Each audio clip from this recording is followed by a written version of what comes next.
Chapter 213. Nanny Qin was stunned. This person was very young. He looked even younger than Su Zhiheng. However, when he looked over, his gaze was like a cold pool that chilled her to the bone. She had never seen this person before and didn't know his identity. However, her intuition told her that he was more dangerous than Su Zhiheng. Nanny Qin was a widow when she was young. However, she was beautiful when she was young. After her husband died, it wasn't like she couldn't get married. However, she wasn't willing to give her son to a distant relative. Other men were willing to marry her, but they weren't willing to raise a burden. Only Blacksmith Neo was willing. However, Nanny Qin looked down on Blacksmith Neo's status and thought that he was poor. Later, when she entered the He estate and her life became better, she gave up on the idea of marriage. However, there was an unclear relationship between her and Blacksmith Neo. Nanny Qin originally didn't care much about Blacksmith Neo. However, after He Wanru's accident, Blacksmith Neo gave her a way out. During the days when the two of them went through thick and thin together, Nanny Qin did develop some true feelings for him. This young man hit the snake where it hurts. He immediately threatened Blacksmith Neo's life. Nanny Qin was much more passive. She said, Concubine mother he made a mistake and was punished by the madam. Concubine mother he's body was weak and couldn't endure it, so she passed away. After saying this, she looked at the young man and sized up his expression. The other party's expression was still indifferent and his voice was calm. I don't have the patience to listen to your nonsense. If you think this person's life isn't enough, I can add the lives of Wu Han and his son. As soon as he said this, Nanny Qin cried out. No, Wu Han was her son. This person threatened her with the lives of his son and grandson. The other party wasn't Su Zhiheng. If Su Zhiheng killed her son and grandson, he would still be afraid that Nanny Qin would fight to the death and reveal the truth. However, this strange man didn't seem to care. He didn't have any information on her, but he knew her like the back of his hand. Nanny Qin fell to the ground. In an instant, her heart was filled with despair. Don't worry, I don't intend to take your life. He leaned forward slightly and stared into Mother Qin's eyes. There seemed to be a sharp glint in his clear, watery eyes. Su Zhiheng's people have been keeping an eye on Wu Han and his son to force you to show yourself. But if you tell me what you know, I can save their lives. Granny Qin was shocked. This condition was too tempting. For the first time in her life, she was bold. How can this servant believe you? The other party smiled carelessly and stretched out his hand. The black-robed man behind him stepped forward and handed him a bracelet. The young man waved the bracelet in front of Mother Qin. Qin Mama was shocked. This bracelet was made by someone when her grandson was born. She even asked an eminent monk to consecrate it so that it could protect her grandson's safety and health. Now that she had fallen into the other party's hands, she knew that there was no way she could negotiate with the other party. The only thing she could do was to convince the other party to let her family and Blacksmith Neo go. I'll tell you everything. Mother Qin mournfully said. Concubine he was executed by the eldest brother. The family law was just a cover. Concubine he was locked up in the mansion and was afraid that outsiders would find out. She was fed medicine every day and passed away after a few days. The young man was not surprised and only asked, why did Su Zhiheng execute He Wanru? Because concubine he made a big mistake and had to die. What mistake? Mother Qin's hand trembled. She took a deep breath as if she wanted to give herself a bit of courage. After a while she said, because concubine he killed young mistress. When these words came out, the room became silent. Luaning and Fei Nu behind them were shocked. Everyone in Shuajing knew that the young mistress of the Su family was blind and couldn't see clearly. She accidentally fell into the pond and drowned. But now, it was said that the young mistress died in the hands of a concubine. How absurd was this? No matter what, the young mistress of the He family, He Rufei's younger sister, had a high status. If she died because of jealousy with a concubine, it was too absurd. No wonder Su Zhiheng couldn't wait to execute He Wanru and all the people who knew about it. Otherwise, if the imperial censor reported that he didn't manage the family strictly, Su Zhiheng would lose his black hat. However, if the He family didn't know, Why would they send another daughter over when one of their daughters had already died? If the He family knew, why would they let it go so easily? Xiaoju's eyes slightly moved. Mother Qin's words confirmed his guess. Why did He Wanru kill young Mistress Su? He changed his words. Why did Su Zhiheng kill young Mistress Su? Mother Qin was shocked and quickly said, No, young master, concubine, he killed young mistress. It was a matter between women, and has nothing to do with other people. Why would the eldest brother kill young mistress without any reason? The eldest brother is kind and gentle. How could he do such a thing? Xiaoju looked at her indifferently. I said before, I don't have the patience to listen to your lies. In the next moment, the sword in Fei Nu's hand was pressed against blacksmith Niu's neck. Blood flowed down his neck. No one could be indifferent in a life and death situation. The man, who had always been calm and composed, couldn't help but reveal a trace of panic in his eyes. Mother Qin was so scared that her face turned pale. No, stop. Fei Nu's sword didn't go any further. Xiaoju said, I'll ask one more time. Why did Su Zhiheng kill his wife? If Mother Qin was still hesitant and unwilling to tell the truth at this juncture, it seemed that the matter she was hiding was not a small secret. Mother Qin closed her eyes and seemed to be in a panic. The other party's sword seemed to be slowly pressing against blacksmith Niu's neck. The bracelet engraved with scriptures was clearly in front of her eyes. She suddenly said loudly, I don't know. I don't know. I was too scared. I advised her not to do it. But she said that it was the eldest brother's idea and that it didn't matter. She would do as the eldest brother said and nothing would happen. I was very far away and I was very scared. I only vaguely heard concubine he say to young mistress, General he. Xiaoju suddenly looked up. In an instant, his eyes were as sharp as a knife, so piercing that Mother Qin didn't dare to speak. He asked, What did you just say? Mother Qin trembled as she said, Concubine he said to young mistress, General he. At that time, she was scared to death. Although there were many swords in the residence that didn't see blood, Mother Qin had never directly touched a human life. Of course, she also wanted He Wanru's position in the Su family to be stable. However, Mother Qin clearly saw that with He Wanru's family background, she would never be able to become Su Zhiheng's wife.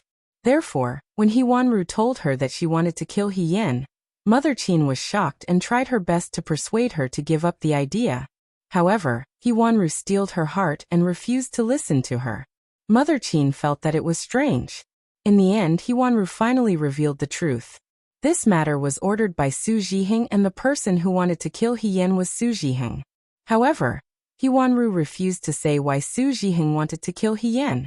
She only said that it was a secret between her and Su Zhiheng. At that time, Mother Qin had actually already realized that something was wrong. Unfortunately, He Wanru had been spoiled by her family when she was young and married into the Su family. Su Zhiheng had a gentle temperament. Even the head of the family, He Yin, didn't care about the family's affairs. He Wanru was ambitious and brainless.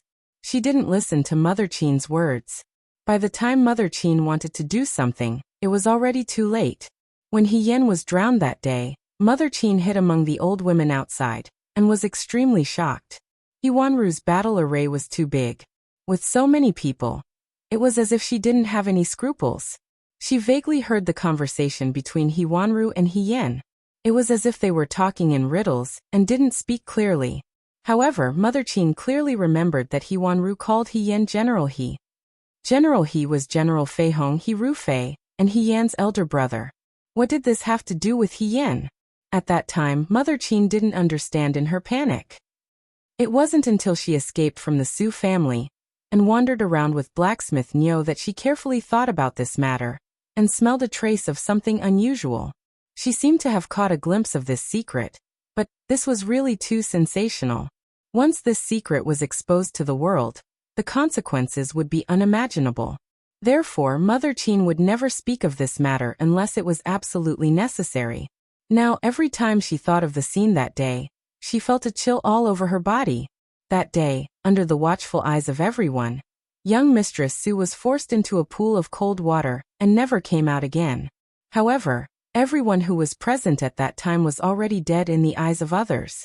Even He Wanru didn't expect that Su Zhiheng would make a move on her not long after he took his wife's life. It was all karmic retribution that was fated in the underworld. No one spoke in the room. Mother Qin couldn't help but raise her head to look at the other party. Her heart was on tenterhooks. This was her biggest secret. She didn't know who the other party was or why they wanted to know. Continue, Xiaoju said. It was better to have someone speak than to remain silent. Mother Qin simply said everything. After young mistress died, I predicted that concubine mother he would most likely be silenced by the eldest son. I was afraid and wanted to ask concubine mother he to escape with me, but she refused. At that time, all the servants in the residence, especially those who were present in concubine mother's courtyard that day, were forbidden from leaving the residence. When I escaped, I asked around and heard that all the servants in concubine mother he's courtyard had been replaced. They were all dead. My lord. As Mother Qin spoke, she wiped away her tears. This is all I know. Although I served concubine mother he before, concubine mother, he refused to tell me why the eldest son wanted to kill young mistress. I'm only a servant of the Su family. I don't know anything.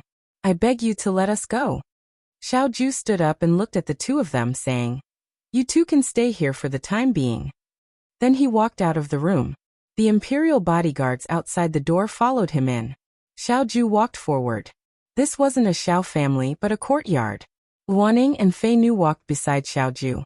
They were both shocked. Xiaoju walked to the end of the courtyard and stopped at the flower wall. He had already arrived. There were only green leaves on the flower wall. There were no red flowers. His voice fell in the wind, carrying a biting cold. Luaning, when was he Rufei and young Mistress Su's birthday? Luaning replied. It was the spring equinox. On that day, first Madam He and second Madam He gave birth at the same time. He Rufei and young Mistress Su were born at the same time. Their birthdays were all the spring equinox. After saying this, she and Fei Nu looked at each other and saw the surprise in each other's eyes. When they were in Jinling, they already knew from Hua Yuxian that He Rufei at that time was a woman. Now He Rufei's actions in the Battle of Hua Yuan clearly indicated that he wasn't He Rufei at that time. Xiaoju had always ordered Luaning to investigate the women who were close to He Rufei. But now it seemed that there was no need to investigate anymore.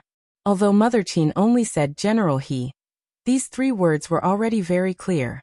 He Rufei at that time, He Rufei who studied in the Xianchang school, He Rufei who went to the Cloud Pavilion with the other youths in Jinling, and He Rufei who had outstanding military achievements in the Fuyue army, was actually young Mistress Su's cousin who was born at the same time as He Rufei. And now young Mistress Su was already dead. No one in the world knew this secret, so He Rufei became the real General Fei Hong. Continue to investigate everything related to young Mistress Su's life, Xiaoju said. The relationship between Su Zhiheng and He Rufei may not be simple. Su Zhiheng should know about He Rufei and his cousin's identity swapping. Luaning nodded in agreement. Suddenly, she thought of something and hesitated for a moment before saying, But young master, Miss He bribed the Su family's manservant to ask about Mother Qin's whereabouts. I think it's because of this. He Rufei and young Mistress Su's identity swapping was a secret, so how did Miss He know? And why did she investigate this matter? He Rufei and the Su family both had their eyes on Miss He. Previously, this subordinate thought that their real target was young master, but now it seems that this might not be the case. What role did Miss He play in this? Luaning was much older than Xiaoju and had practically watched Xiaoju grow up. Many times, she was not as nervous about Xiaoju as Qi Wu and Fei Nu. She said whatever was on her mind. Xiaoju didn't say anything. On the other hand, Fei Nu couldn't help but say, Miss He and young Mistress Su have the same name. That's just a coincidence. Luaning continued without thinking. I've investigated. Miss He is Miss He. There's no substitute identity. Moreover, Miss He's name has always been this name. There's no other possibility. I originally thought that young Mistress Su might have a twin sister, but the age doesn't match.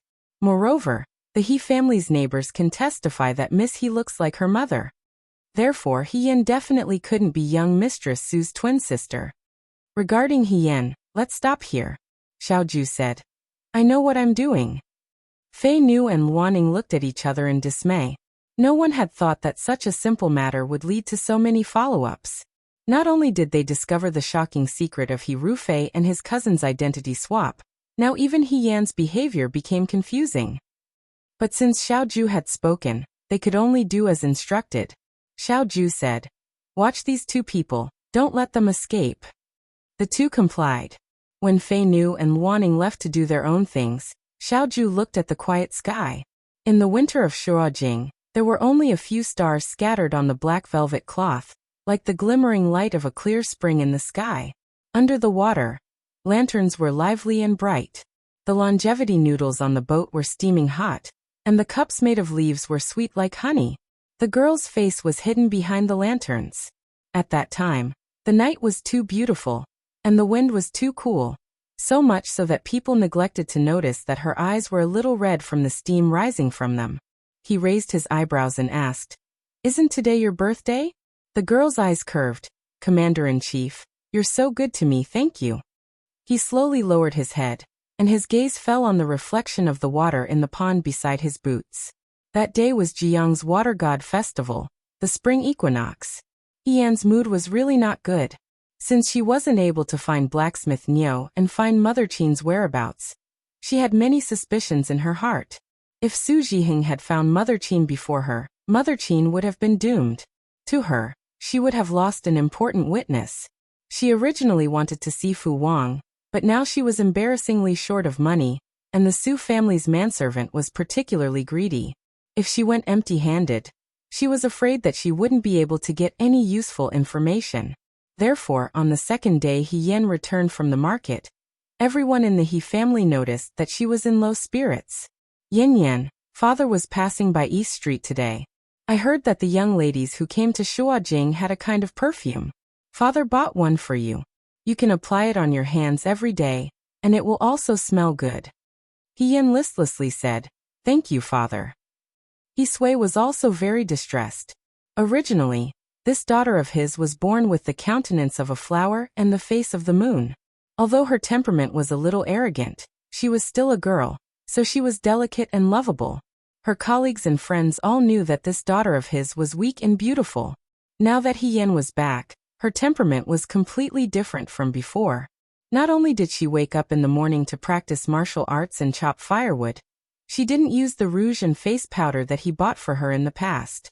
She wore a plain face all day long, and even picked up a skirt to wear as if it didn't affect her work. Although this was also very good, the difference was too big. Sometimes He Yan looked at her and missed the delicate daughter of the past. Therefore he tried to buy some small things to make He Yan remember that she was a woman.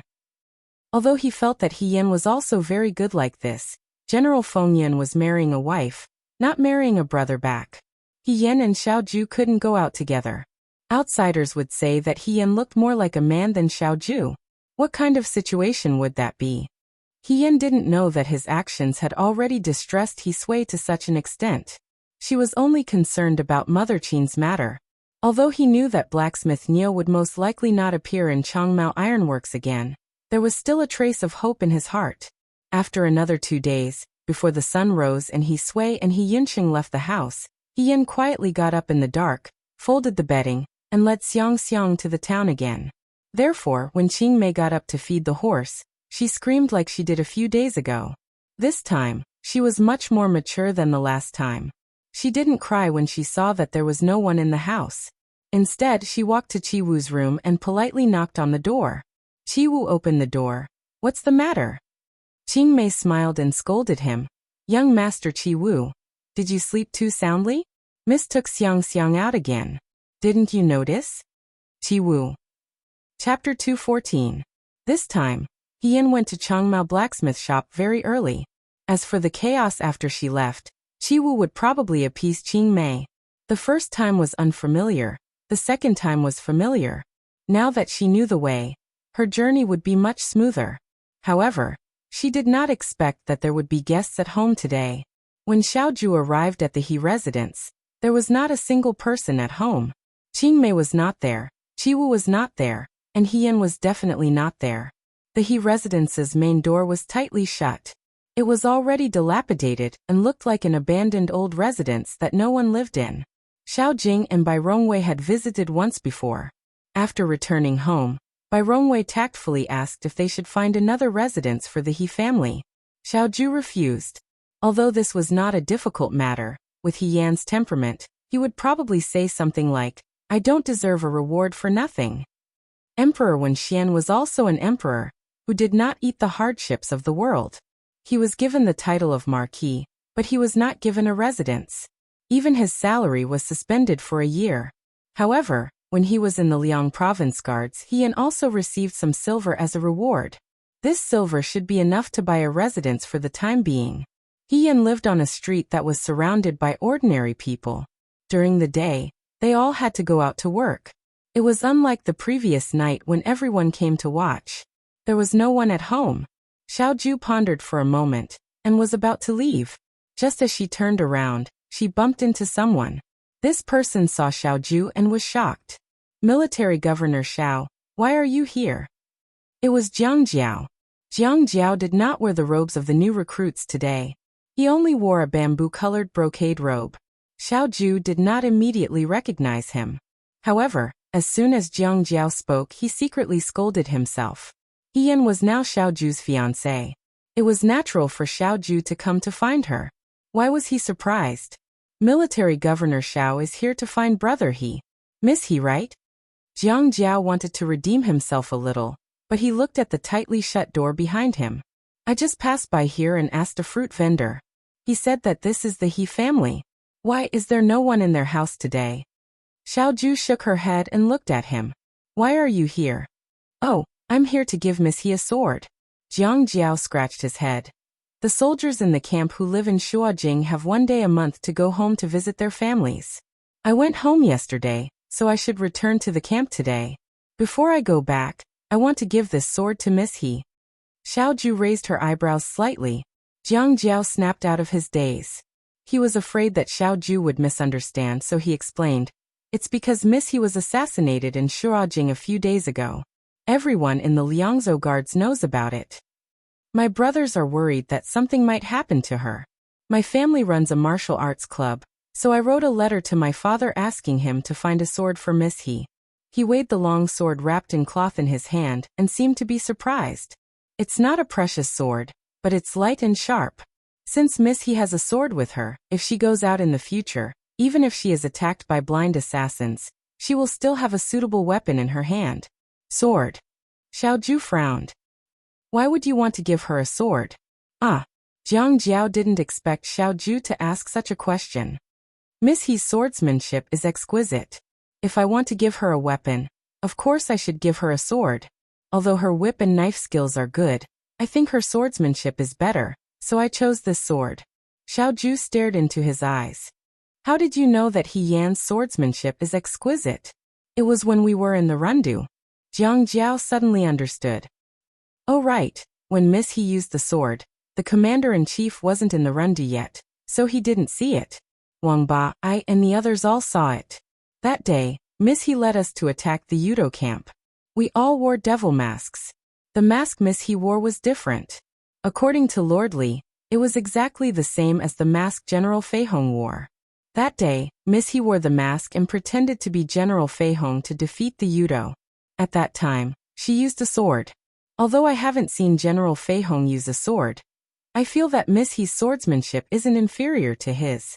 Jiang Jiao finished speaking in one breath and realized that he had said too much.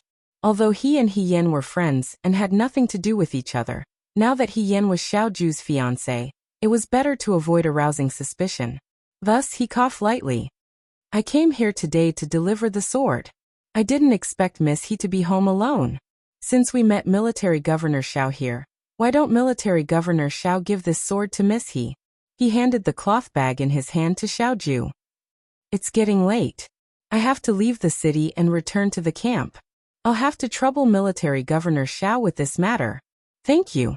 He cupped his hands in salute to Xiao Ju, then carried the cloth bag from home and turned to leave. Jiang Jiao's figure disappeared at the end of the long street. Xiao Ju lowered his head and looked at the long sword in his hand. The long sword was very light and looked thin and small. He lowered his eyes and seemed to have thought of something. After a while, he turned and left in another direction. That day He Yan returned empty-handed. The old master of Chong Mao blacksmith shop told He Yan that blacksmith Niu had not appeared in the past few days. Even the 10 iron sickles that he ordered last month had not been delivered. The old master and blacksmith Niu had some friendship. Although the iron sickles were important, blacksmith Niu would not miss the appointment if there was nothing urgent. He Yan asked the old master if he knew where blacksmith Niu lived. The old master shook his head and said that blacksmith Niu lived on a barren mountain. As for the specific location, no one knew. Blacksmith Niu did not like to tell others about his family matters, so it was inconvenient for others to inquire. The matter was very clear.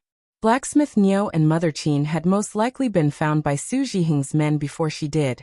This was indeed a depressing business. When she returned home, He Sui and He Yunxing had not returned because she had left early today. For the time being, they did not discover her sneaking out. On the other hand, Qing Mei was sitting on the doorstep waiting for him. When she saw He Yan leading the horse to the door, she immediately stood up happily and said, "Miss, you're finally back. I just went out for a stroll and lost track of time." He Yan continued to brush her off. "Miss, he went out before dawn. May I ask which market he went to?" Qi Wu walked out from behind the door and asked in an unfriendly tone. He and Qing Mei had just arrived home not long ago. To be honest, Qi Wu did not think that going out to look for them would yield any results. If He Yan wanted to hide from them, who would be able to find him? However, whenever he revealed the slightest thought that there was no need to go out to look for them, the young maidservant in front of him would immediately cry. Qi Wu almost suspected that Qing Mei was so persistent in looking for He Yan for an entire day because she wanted to go out for a stroll. It was a pity that a grown man like him had to be dragged around the streets by a young maidservant for an entire day. Xiao family's secret guards were not few in number in the capital. Who knew what rumors would spread in the Nine Flags camp tomorrow? What made him feel even more defeated was that not only did He Yan leave by himself, he even took a horse with him. It was right under his nose, yet he did not discover anything. He was even mocked by Qing Mei for his lack of skills. Who knew how He Yan managed to escape? However, He Yan was even more defeated than Qi Wu today. He left early and returned late, without any results at all. What made his heart ache even more was the money he spent bribing Fu Wang. It was not easy to find a clue, but now it was all gone. It was truly a loss of both the money and the person. She mumbled a few perfunctory words and said, "I'm a little tired after strolling around for an entire day. I'm going back to my room to rest." Without waiting for Qing Mei's reply, she went straight into her room. Qing Mei stood outside the door and blinked her eyes. She said to Qi Wu, "Imperial bodyguard Qi Wu, don't sleep too soundly today. Pay attention to the sounds coming from Mrs. Room at night." Qi Wu. Now she did not even call him young master Qi Wu and directly called him Imperial bodyguard Qi Wu. What did she mean by that? Was she telling him not to sleep at night? What a joke. At night, when the lanterns were lit, the sound of drunkards singing could be heard from the distant market. Shuo capital finally welcomed the first snow of this winter. The snowflakes were like salt floss. The wind blew in from outside the city, sending snowflakes flying everywhere. On the pomegranate tree in front of the window, the pomegranates had long been ripe and weighed heavily on the branches. It was as if they would fall off by themselves and fall into the snowy soil with just a light touch. Green tea was simmering on the stove in the room. The 4 square windows just happened to reflect the snowy scene. Someone stood in front of the window, looking at the snow outside in a daze. Although I have not seen how General Fei Hong uses a sword, I feel that Miss He's swordsmanship is not inferior to his. Jiang Jiao's words appeared in his ears again. He turned around, walked to the table, and picked up the long sword on the table. The silk cloth wrapped around the sword had already been pulled open, revealing the complete appearance of the sword. The sword was very narrow, probably to make it easier for a woman to hold. It was completely black, and the scabbard was engraved with fine patterns. It was also very light. Everyone knew that the 2 famous generals of Dawei, General Fingyun's autumn drinking sword and General Fei Hong's Qinglang sword, were the sharpest weapons in the world. They could cut through gold like mud. What was more precious than their swords was their swordsmanship. The tip of the sword was sharp and had already reached perfection. When he was young, he met He Rufei. He Rufei's swordsmanship really could not be considered beautiful. Later on, he secretly taught him, and it was better than before. However, ever since He Rufei joined the army, he had not had the opportunity to see He Rufei use a sword. Therefore, he had only heard of He Rufei's swordsmanship. There was a thick stack of letters on the table. Xiao Ju casually picked it up and flipped through it a few times. His eyes narrowed slightly. He Rufei and Su Wanru were born at the same time on the spring equinox. He Rufei entered the Xian Chongguan when he was 14 years old. He Rufei joined the Fuyue army when he was 15 years old. He Rufei's military achievements became more and more prominent. Not long before he returned to the capital to receive his reward, the He family's second miss, He Yan, also returned to the capital.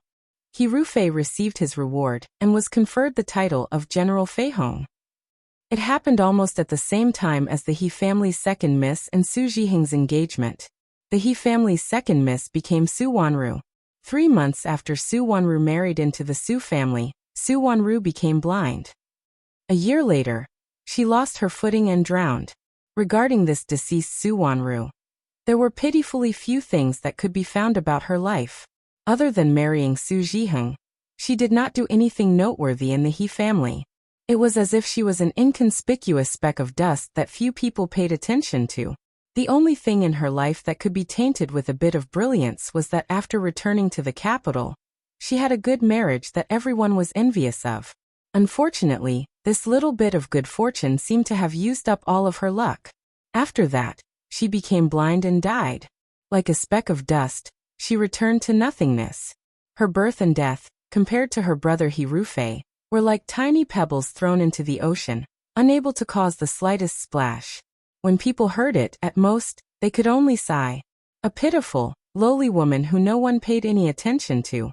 He picked up another letter. This letter was different from Su Wanru's.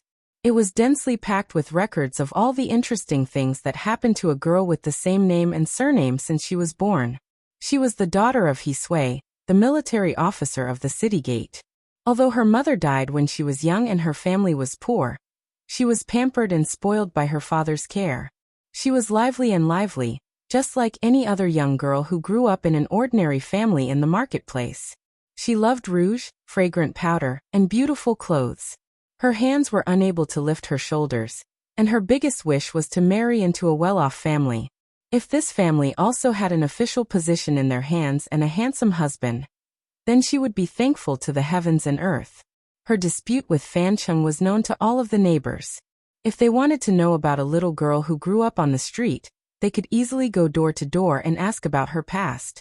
It was precisely because of this that the Lady He that the neighbors spoke of and the He Yan of the Marquis Wen were like two different people.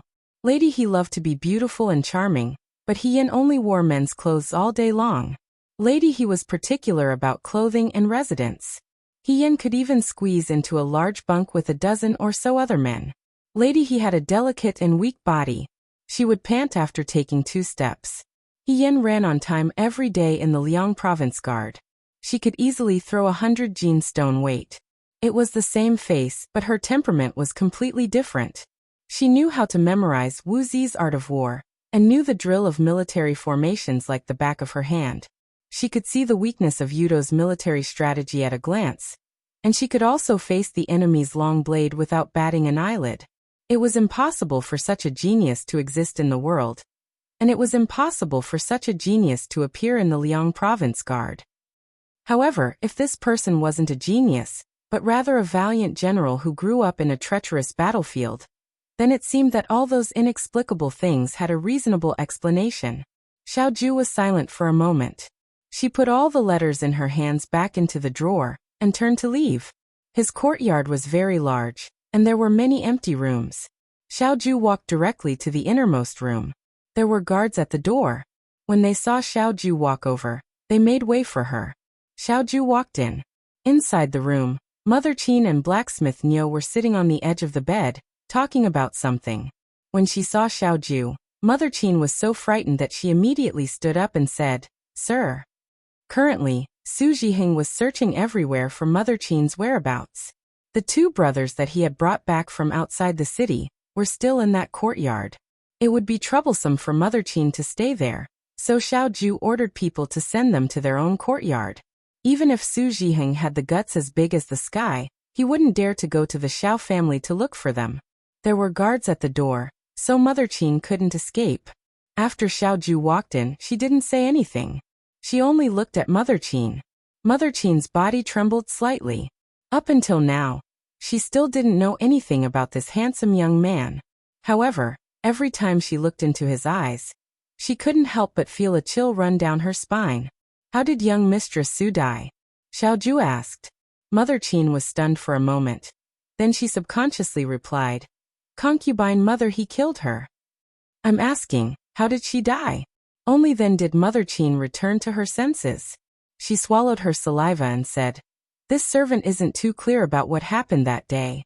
I only know that young mistress's maidservant first gave young mistress a cup of tea with something in it. Young mistress knew martial arts, and her martial arts weren't bad. They were probably afraid that young mistress would escape. After that, young mistress couldn't move. Those servants used a stick to beat young mistress. They dragged her to the pond and pressed her head into it." As if recalling the tragic situation that day, Mother Qin felt a chill run down her spine as she spoke. Young Mistress Su died too tragically. She didn't struggle, didn't scream, didn't beg for mercy, and didn't break down like those who were on the verge of death. She only stubbornly resisted fate. She was clearly blind and couldn't see anything, but there was a fire in her eyes. She was determined, tenacious, and worked hard to resist. It was precisely because of this that when the body was pressed into the pool and gradually stopped moving and losing its breath, it was so frightening. Mother Qin closed her eyes. Young mistress drowned. However, she didn't lose her footing and drown. She was pressed into the pond and drowned alive. Xiao Ju's fingertips trembled. The past gradually appeared in front of her eyes. On the billowing smoke of the canal, there was a sea of fire. The spring water was still cold. The girl underwater was not as lively as before. Although she could swim, her body gradually stiffened. Her expression was pained. Her long hair spread out in the water like fragile glass. It was as if she would disappear in the next moment. Those who were burned by fire would avoid it when they saw it. Those who fell off their horses and got injured would never get on their horses again. As for those who died in the cold pond, when they entered the water again in the future, they would never be able to let go of the cold pond water, and the despair of not being able to see the sun. So that's how it was. Mother Qin didn't know the deeper meaning behind his question. She continued to plead, "Sir, this servant really didn't participate. It was concubine he who did it. No, it was sir who ordered people to do it. This servant only stood among those servants. This servant didn't do anything." Before she could finish speaking, she saw the young man in front of her push open the door and walk out. The door was closed behind him. Xiao Ju walked forward a few steps. In the snowy night, the wind was especially cold. It blew away some of the suffocating feeling in the room. He slowly walked along the long corridor. There was no moon tonight. Under the flickering lights, the past flashed past his eyes like a lantern. Those seemingly familiar scenes finally stabbed into his heart like a sharp sword. Gradually, a sharp pain spread out. Time and space overlapped. Under the moonlight, a girl in tight clothes pulled a longbow with great effort. She didn't get tired of it. In the wilderness of the Liang province guards, she slowly blurred into a familiar figure. The masked youth clumsily swung the long sword in his hand. He fell to the ground with a bloody nose and a swollen face. He sneered, "There's actually someone who works so hard and can't even withstand a single blow." The girl was covered in the smell of wine. She angrily asked, "Why would you rather like Lei Ho than me? In terms of appearance, in terms of skill, and in terms of our past relationship, I'm very disappointed." In the Xianchang dojo, the young man who stumbled when reciting great learning could now recite an entire chapter effortlessly after getting drunk. Yet, he still had to hug his father's waist and ask for his father's praise. She looked down at the recruits training on the training field. She answered his questions fluently. When she was praised, she giggled and boasted, "Sometimes I even feel like I was a female general in my last life." The highest level a liar could achieve was to hide the truth behind a seemingly unintentional lie, when telling the truth. Hua Yuxian asked him with a smile, "Is the girl beside you the little girl from back then?" Was she the little girl from back then? Was she the little girl who was a complete mess of horse archery and swordsmanship, serious, stubborn, hard-working, and unsociable? Was she the one who said, "The person holding the sword in her hand should know where the tip of the sword was pointed"? Was it pointed at the enemy in front of her, or the weak behind her? The little girl who said, "I will never draw my sword against the weak"? Was she the little girl who was forgotten by her classmates in the field, and refused to betray them, and tell them the whereabouts of her friends even when she was beaten black and blue? Was she the fierce but inexplicably pitiful young mistress, Sue, who tried to kill herself a second time after failing to do so after Yuhua Temple and on Snow Lotus Mountain? At that time he held an umbrella for her, gave her a candy, and gave her a non-existent moonlight. However, he did not know that she lived such a miserable life. She was so miserable that she could not even have her real name. On moonless nights, she hid behind a mask and spent many years alone and lowly. He saved her once, but he could not save her a second time. At the Water God Festival in Jiang, He Yan's face was hidden under the legendary liar mask that was said to be punished for lying. He told 10 secrets and 10 truths. I was fated to be with the governor in my last life. I was a female general in my last life. So that was it. So that was it. He raised his head. The sky was dark. Tonight, there was no moon as bright as frost. The wind was as clear as water, and the scenery was endless. Tonight was so cold. He had only lied to her once, but she had lied to him for many years. When the lie was exposed, his heart ached. Xiaoju walked very slowly. She walked to the end of the long corridor, in front of the study, and under the pomegranate tree under the flower wall.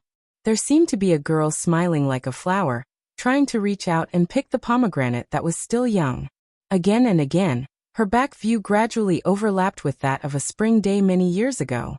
He was on the tree, and she was under the tree.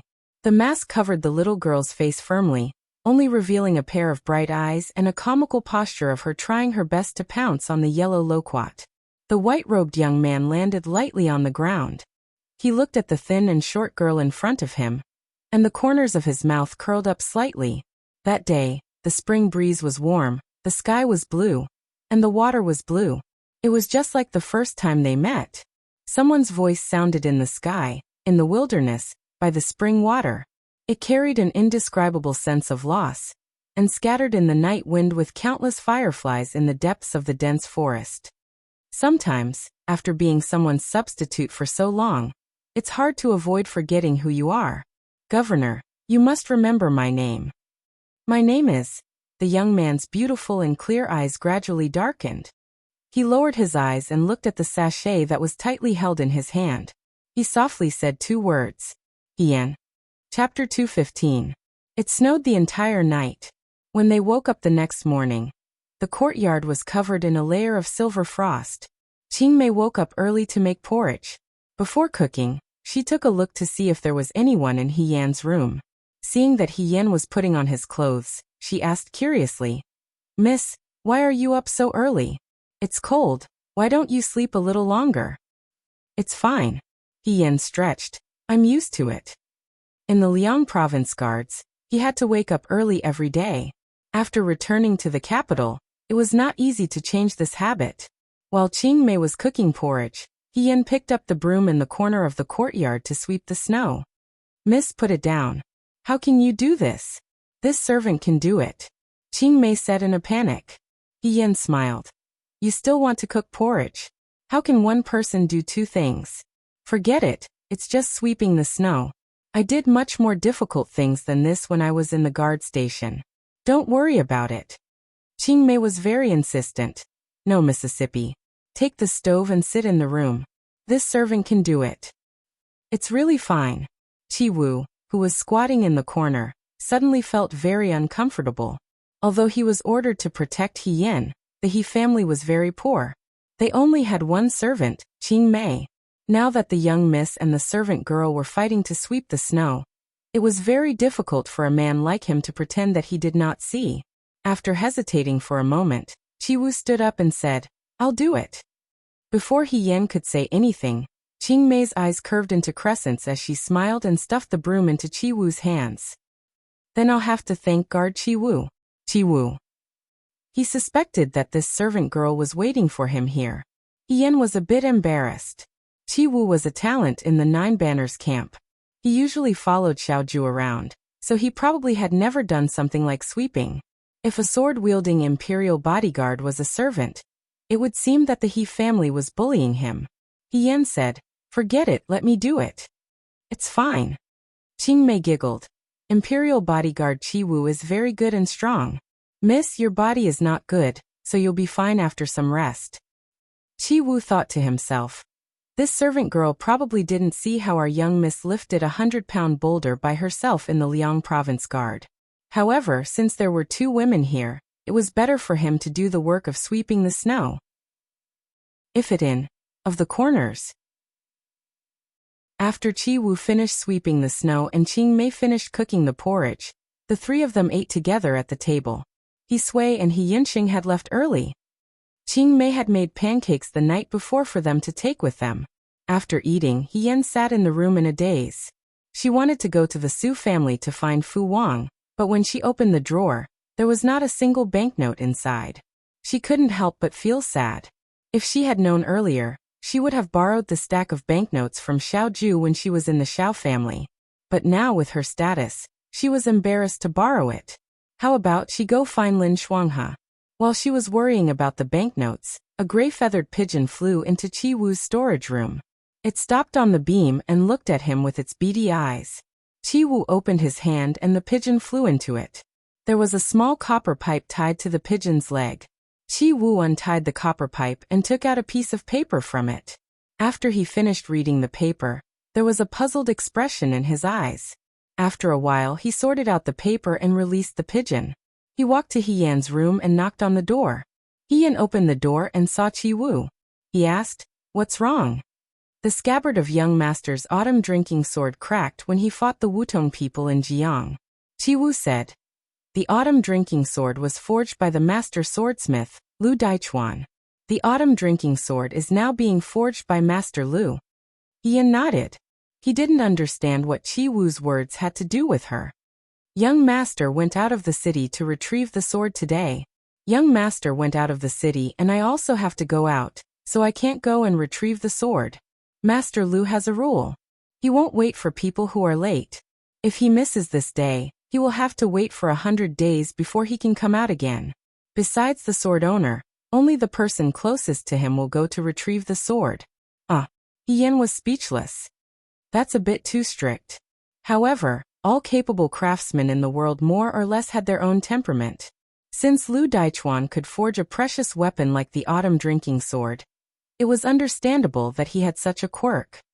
"Miss He," Qi Wu looked at her and said, "You are now the governor's fiancée. Master Lu will agree to let you retrieve the sword. Therefore, Miss He, can you do young master a favor and retrieve the sword from Master Lu?" He Yan said, "It's not difficult. But how can I prove that I am the governor's fiancé? Don't you have young master's snake pattern black jade?" Qi Wu answered, "You can use that." He Yan untied the black jade from her waist. "Can this prove your young master's identity?" Qi Wu said yes. "Then if I use this to go to the bank, can I get some money?" Qi Wu said, "Miss He, if you lack money, you can tell me. Young master won't stand by and do nothing." He Yan laughed and said, "I'm just joking." However, she secretly understood that this black jade could be used anywhere. It shouldn't be difficult to exchange it for some money. She simply said, "Okay, it's not a big deal. Give me Master Lu's residence. I'll go there in a moment." Master Lu lives in the mountains north of the city. "It's a bit far away," Qi Wu said. "I will prepare a carriage and bodyguards for Miss He to avoid danger on the way." He Yan said, "Forget it. Your bodyguards can't even beat me. If we really encounter danger, it's hard to say who will save who. Just give me his residence. It's broad daylight, so it won't be a problem. Moreover, after the assassin incident, the number of guards in the city has doubled. It won't be a problem." She was stubborn. Qi Wu couldn't win against her, and had to give up in the end. Qi Wu seemed to have something important to do. After writing down Lu Daichuan's residence for He Yan, she hurried out of the mansion. He Yan comforted Qing Mei and led Xiang Xiang out the door. Although Lu Daichuan's residence was far away, it wasn't difficult to find. It was winter in the mountains north of the city. The snow was thicker than the snow in the city. Everywhere was silvery white.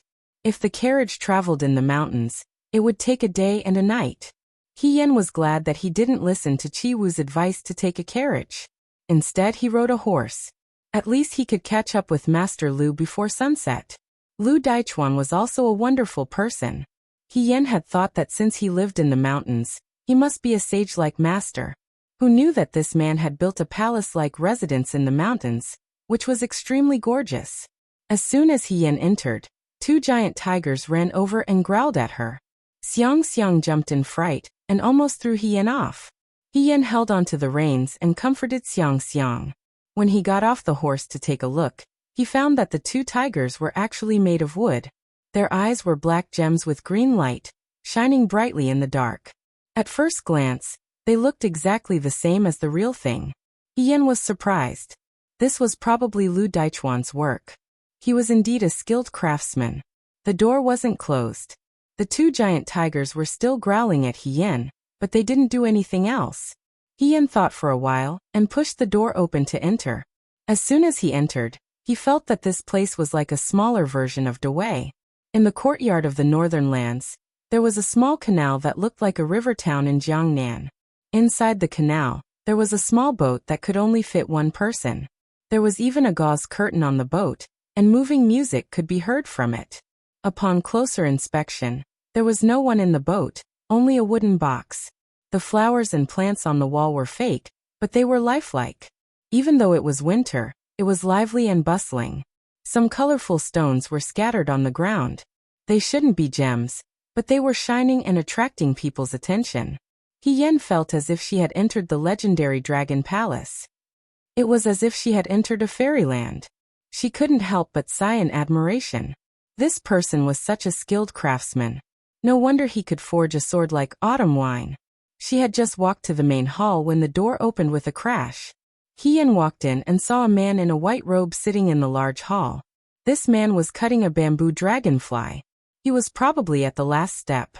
He Yan watched as he pulled the tail of the dragonfly, and the dragonfly flew up on its own with a wung wung wung sound. She couldn't help but cry out in surprise. The man turned his head, and He Yan saw his face clearly. In fact, this man was dressed like an immortal. She didn't know what material his white robe was made of. It was especially light and elegant. Just by looking at his appearance, he looked like a hermit from the previous dynasty. However, his appearance was completely different.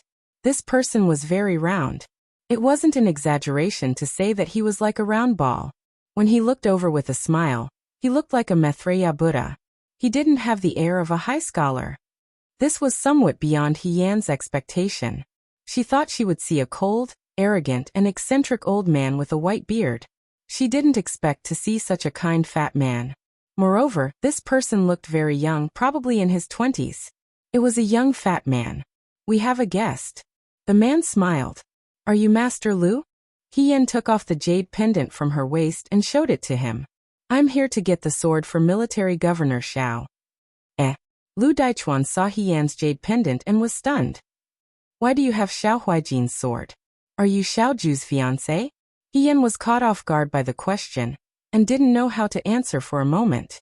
After a while she nodded. "That's right. So you are Huijin's fiancé."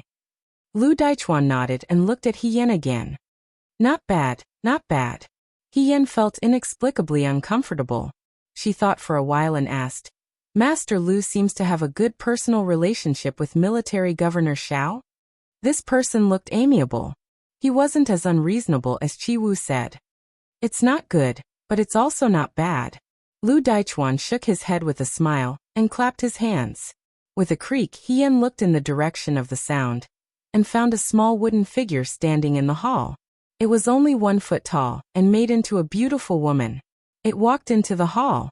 She didn't know what it was going to do. "This is all made by Master Lu? Just some puppets?" Lu Daichuan smiled. "There are no living people in my villa. There are only puppets who help me work." It sounded a little scary, but He Yan didn't feel scared. She said, "Why don't you ask some craftsmen to help you? Or just go down the mountain?" That won't do, Lu Daichuan said. I have lived on the mountain for more than 30 years. The life below the mountain doesn't suit me. He Yan asked, Master, how old are you this year? This person looked like he was in his 20s. How could he have lived on the mountain for more than 30 years? Guess. He Yan couldn't guess. She simply said, Master, you look like you are in your early 20s. Her words seemed to please Lu Daichuan. He held his stomach and laughed. Child, your mouth is as sweet as honey. No wonder Xiao Huijin likes you. You are so likable. He Yan. Just as she was wondering why this master swordsmith looked so frivolous, the wooden figure that had just entered the room ran out again with a da-da-da sound. He held a long box in his hands and placed it in front of He Yan. He Yan opened the box and saw a long sword lying in it. The blade was as white as snow. It was autumn wine. It's already fixed? He Yan said in surprise. There were no traces of cracks on the scabbard. It's just a sword. It won't take long. Lu Daichuan looked at He Yan and smiled kindly. You are Xiao Huijin's fiancé. For Xiao Huijin's sake, I can also make a weapon or treasure for you. What do you want? He Yan joked. Master, can you also make a sword like autumn wine for me? Lu Daichuan looked at her and smiled. No. Why? He Yan asked with a smile. Master, do you think I don't deserve your sword? You already have a sword. You don't need another one.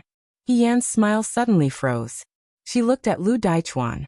How did this man know she had a sword? Master, I don't have a sword, He Yan said. I don't even have a good weapon. You will. Lu Daichuan shook his head. The smile in his eyes seemed to see through her. Your sword will come back to you again. He Yan stared at Lu Daichuan, trying to find any flaws on his face. Unfortunately, he could not see anything other than the amiable and consistent smile on this person's face. He Yan hugged the box containing autumn wine and stood up.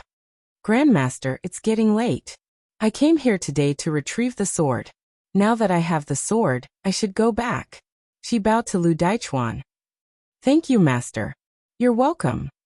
Lu Daichuan also stood up.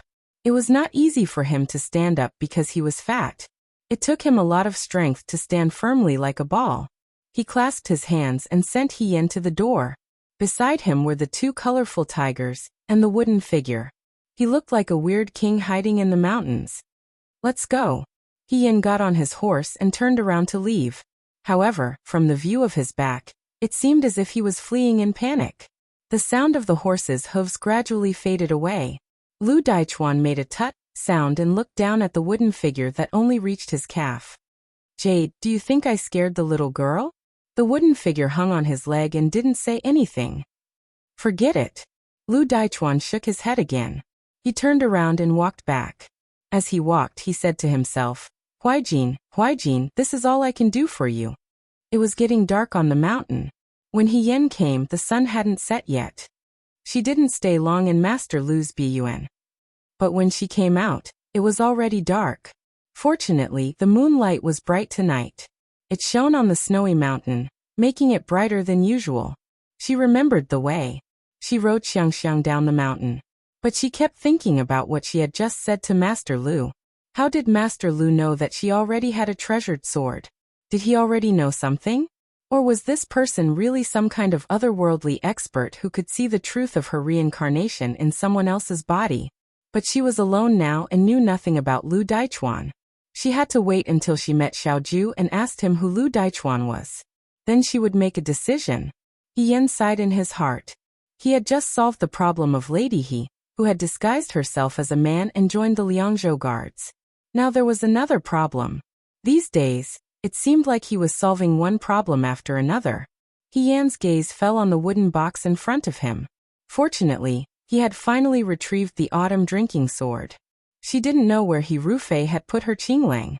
Given He Rufei's cautiousness, he wouldn't show anyone the qinglang unless he had no other choice. If her qinglang was still by her side, she would definitely clean it every day. The horse galloped through the mountain. The cold wind that blew against her face cut painfully. She exhaled, and her breath immediately turned into white mist under the night sky. It was extremely cold in the mountain. Suddenly, something flew toward him from behind.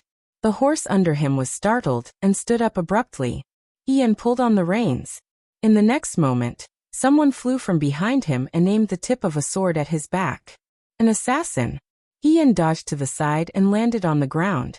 Before he could see who the person was, the person had already made a comeback. He threw himself in front of Hien and pointed the sword at Hien's heart. He wanted Hien's life without saying anything. In this desolate mountain range, there wasn't a single person. Even if he shouted, it would be impossible to call the city guards. And she was unarmed, so it was very troublesome. She had no choice but to use her hand to split open the wooden box that she had clamped under her armpit. With a dong sound, the wooden box shattered and the autumn drinking sword fell into Hien's hand. Although she had seen and touched it in her previous life, this was the first time she had used it. As soon as she touched it, she felt that the sword was really cold. It was as sharp as the owner of the sword. "I'm sorry, Xiaoju," she secretly said in her heart. "I'll borrow your sword for now." Hien suddenly pulled out the autumn drinking sword and looked at the person in front of him. He shouted, "Who are you?" Under the moonlight, Hien was able to clearly see that the other party's entire body was wrapped in a black cloak. The curtained hat covered most of his face, only revealing a little bit of his chin. In the dim light of the night, it seemed as clear as green jade. She wanted to look again, but the other person was already impatiently holding his sword and sweeping it towards Hien's neck. He actually started to fight without saying anything? Hien was startled, but the murderous aura in front of her made it clear that the other person wanted to kill her. It seemed that he only wanted to take her life. Hien frowned. Could it be that Rufei sent someone again? But last time there was a group of people. Why was there only one this time? But soon, Hien understood why there was only one person this time. Compared to the assassins last time, this person's skills were much better. Even Hien couldn't help but be surprised when she fought with him. His sword technique was exquisite. It looked as calm as water, but it was full of murderous aura. It was actually on par with hers. She was surprised. Where did this person come from? Even in Shuo capital, there weren't many people with such skills. Rufei actually had such a powerful person under his command? She didn't have time to think about it. The long swords danced and made a clanging sound. Hien dodged the person's sword and bent her elbow towards the other person's abdomen. That person seemed to have expected her sneak attack and dodged to the side. Instead, he flashed behind Hien and stabbed with his sword. Hien couldn't dodge in time. She could only turn her back to that person and stab back. The two swords collided. With a pung sound, both of them took a few steps back. Hien was startled for a moment. She didn't know why, but a familiar feeling welled up in her heart. She didn't know where this familiar feeling came from, but before she could figure it out, that person had already stabbed with his sword again. The other person's movements were extremely fast. After each exchange, there wasn't any time to rest as he continued to attack again. The sword moves were like a storm, fine and dense. Hien's autumn drinking sword was nimble and sharp. She had long been used to it. Thus she didn't hide the flaws and habits of General Fei Hong. The snowflakes danced in the wind. In the darkness of the night, the bamboo forest seemed to have the sound of wind echoing, leisurely burying the killing intent. Hien's foot lightly tapped the ground. The autumn drinking sword in her hand seemed to have a telepathic connection with her. She finally caught a glimpse of a flaw in the other person's sword moves. Without hesitation, her figure was as fast as lightning as she stabbed towards the other person. At the same time, that person also stabbed towards Hien. The two swords made a crisp sound as they collided in the air. The moment they passed each other, a paw sound rang out. A cold light broke into two. The sword in the black-clothed person's hand had been cut in two by the autumn drinking sword. Hien suddenly turned around and stabbed towards the back of that person who hadn't yet turned around. The tip of the sword was just a hair away from piercing his back. But at this tiny hair, it stopped. The surroundings were strangely quiet. There was only the sound of falling snow and the clear cry of wild cranes in the distant valley. Hien looked at the other person's back and seemed to feel something. The hand holding the sword slightly trembled. The other person didn't move. She slowly opened her mouth with a hoarse voice. "Who are you?" In an instant, the mountain and the moon broke through the dark clouds. Thousands of peaks piled up like jade and thousands of valleys paved with silver. That person slowly turned around and took off his veiled hat, revealing a familiar face. Xiaoju, Yan murmured. The black cloak was slightly blown by the wind in the snowy night. The youth's facial features were unbelievably handsome, like a jade carving. There seemed to be an indescribable emotion in his limpid black eyes. His gaze focused on her, as if from the past to the present, and perhaps the future. Your swordsmanship has improved a lot. He hooked his lips. Long time no see, General He. End of Book 5. Chapter 216. The moonlight shone on the snowy ground. In the flowing light and shadow, the two of them stood facing each other. There was no need to hide. He Yan's gaze fell on the autumn drinking sword in her hand. At this moment, she realized how heavy the sword was. It was so heavy that she almost couldn't hold it anymore. When did you find out? She asked softly. I found He Wanru's wet nurse, Xiaoju replied. He Yan suddenly looked up at him. His expression was as calm as ever, as if what he said was just a trivial matter. Thousands of complex emotions surged in her heart. Bitterness, panic, nervousness, and finally, they all turned into a sigh of relief. I'm sorry, He Yan tried to make herself look more relaxed. I didn't mean to lie to you. But why did she lie? Even she couldn't come up with an acceptable reason. Xiaoju bent down to pick up the broken sword on the ground. The sword in his hand had been cut in two by He Yan's autumn drinking sword. He Yan quietly watched his movements. When he bent down and stood up, he said, You already know everything? More or less. Xiaoju's gaze was calm. You are Su Zhiheng's deceased wife, and He Rufei who wears a mask. When the words deceased wife came out of his mouth, He Yan's heart shook violently. It was as if the secret that she didn't want to be discovered had been exposed. For no reason. She looked a little embarrassed. She had been brave all her life and never feared facing thousands of troops on the battlefield. Only when she faced this person in front of her, did she have the thought of retreating. But she couldn't run away. Since she had been discovered, she had to face it. No matter if it was a past full of conspiracies and schemes, or a future with no path ahead. That's right, He Yan said. I am He Yan, and He Rufei your classmate. Xiaoju's eyes moved slightly. After a moment he asked, How did you become the daughter of the military officer at the city gate?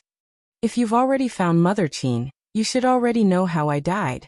He Yan smiled bitterly and looked at the icicles hanging from the trees not far away. The icicles were like teardrops hanging from the branches. After I died, when I woke up again, I was already He Yan now. Maybe God took pity on me and gave me another chance. He Yan shrugged. Even if I told you about the supernatural, no one would believe me. Maybe someone would even think that I was talking nonsense. However, since you've already found me, I think you already believe this matter. Why did you exchange identities with He Rufei? He Yan was startled. His eyes, which had always been bright, seemed to be covered by a layer of mist at this moment, giving birth to a bit of confusion. Xiaoju, no one can decide their own fate at birth. It's the same for me. When I could remember, I was already He Rufei. She slowly said. I only knew that my eldest brother wouldn't live for long. If I didn't become He Rufei, the title of nobility of the He family would be taken away. Therefore, I had to live in the name of He Rufei, and live like this for the rest of my life. However, at that time, I was too young and didn't want to succumb to this kind of fate. Therefore I left the He family and joined the Fuyue army. I earned military merits and received a reward. I also didn't expect that my eldest brother, who was destined to die young, didn't die and was even safe and healthy.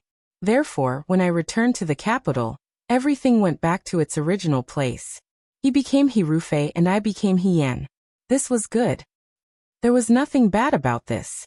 Although she felt a bit wronged at that time, this was already the best ending she could think of. Whether it was He Rufei or He Yan, both of them would be able to escape unscathed. He Yan slightly raised her head, as if she was trying to force back the tears. She smiled and said, He Rufei is the famous General Fei Hong. Second miss, he is just a sickly person with poor health. When she reached the age, she could use He Rufei's name to find a good marriage for herself. Originally, this matter would have ended at this point. It's just that they were afraid that I would reveal some clues and implicate the entire He family, so they didn't trust me. Therefore, after this, they took my life. He Yan laughed self-deprecatingly. This should be a punishment from the heavens for me. Those who rebelled against fate would eventually be wiped out by fate. If she had obediently stayed in the He family as He Rufei back then and didn't go to the battlefield, didn't strive for military achievements, and didn't become General Feihong, perhaps when the time came, she and He Rufei would return to their positions and wouldn't have lost their lives.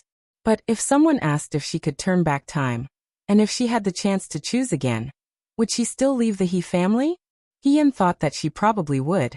It was because she had embarked on a path that was completely different from the predetermined fate, that she realized that the vastness of the world, the scenery were completely different from those hidden in the 4 residences. Your eyes. It was the He family who blinded me. He Yan interrupted him. But they probably didn't expect that I could live well without my eyes. This is all thanks to you. She smiled slightly. I will remember what you said to me that day at Yuhua Temple. Even if I become a blind person, I want to be the one who is the most different among the blind people. Xiaoju's breathing deepened slightly. What he said was also hurting He Yan. If He Yan had become a blind person, after he no longer posed a threat to the He family, he might have been able to save his life. It was because she didn't accept her fate that the He family became uneasy again, and took her life away. Xiaoju, please don't blame yourself. He Yan seemed to have seen through her thoughts. I don't regret my choice at that time. If I didn't meet you, I wouldn't even have the courage to live. As early as the mid-autumn night at Yuhua Temple, there should be no He Yan in this world. Fate was cruel, but it was also mysterious. Every seemingly careless choice would lead to unpredictable results. Now that she had become He Sui's daughter, she was no longer blind. Old friends appeared in front of her one by one. She couldn't tell if she felt more regretful or more fortunate. I am He Yan and I am also He Rufei. She smiled slightly. When I first woke up, I accidentally stumbled into the recruit camp of the Liang Province Guards. When I told you that I wanted to make a name for myself, I wasn't lying. Because only by standing at the same height as He Rufei can I expose his lies. My life alone is not important, but because of me, He Rufei caused the deaths of many innocent people. This is unforgivable. What he owes me, I will take it back myself. Now that I have become Marquis Wuan, I have the ability to fight against him. What I am going to do next is also these things. I'm sorry, Xiaoju, I didn't mean to lie to you. It's just that there are some things that are too ridiculous to say. Maybe it's because I'm too timid and don't know how to face you. You've been lying to me, he said. He Yan's fingers curled up slightly and he took a deep breath. I'm sorry. Are you also lying to me about liking me? He asked. He Yan suddenly raised his head. He stood in the wind, his posture tall and straight, just like in the past. Yet he also seemed to have returned to the beginning, a distance that could never be touched. No. Xiaoju looked at him indifferently. I didn't lie to you. He Yan paused, swallowed the sourness in his throat, and then continued. When I was He Rufei in the Xianchang dojo, you took care of me a lot. You helped me apply medicine, and taught me swordsmanship. In this life, when I was He Yan, you always protected me. You always appeared when I was in danger. Xiaoju, I used to like you, and now, I like you even more. Some things once said, were said, it was as if all of his worries were gone. He Yan knew very well that Xiaoju was someone who hated betrayals and lies. This was related to the Xiao family's accident. Thus, when he found out that she was pretending to be a man in the Liang Province Guards, he was also this sensitive. And now, an even bigger secret had been exposed. To Xiaoju, from the moment they met, it had been a complete lie. She had no right to ask for Xiaoju's forgiveness. I'm not the real lady he. She took a deep breath, and revealed a fake relaxed smile. I really didn't want to drag you into this. Originally, I just wanted to make a name for myself in the Liang Province Guards, and be your right-hand man. I didn't think that things would come to this between you and me. His Majesty bestowed a marriage upon the two of us, and I can't go against it, but, she looked at Xiaoju. You don't have to take this marriage to heart. Just treat it as a partnership. If you find a girl you like in the future, I will tell her that you and I are just putting on a show. When the time comes, you can cancel the marriage or divorce me. It doesn't matter. Xiao Ju's eyes suddenly turned cold and she slowly asked, "Divorce you?"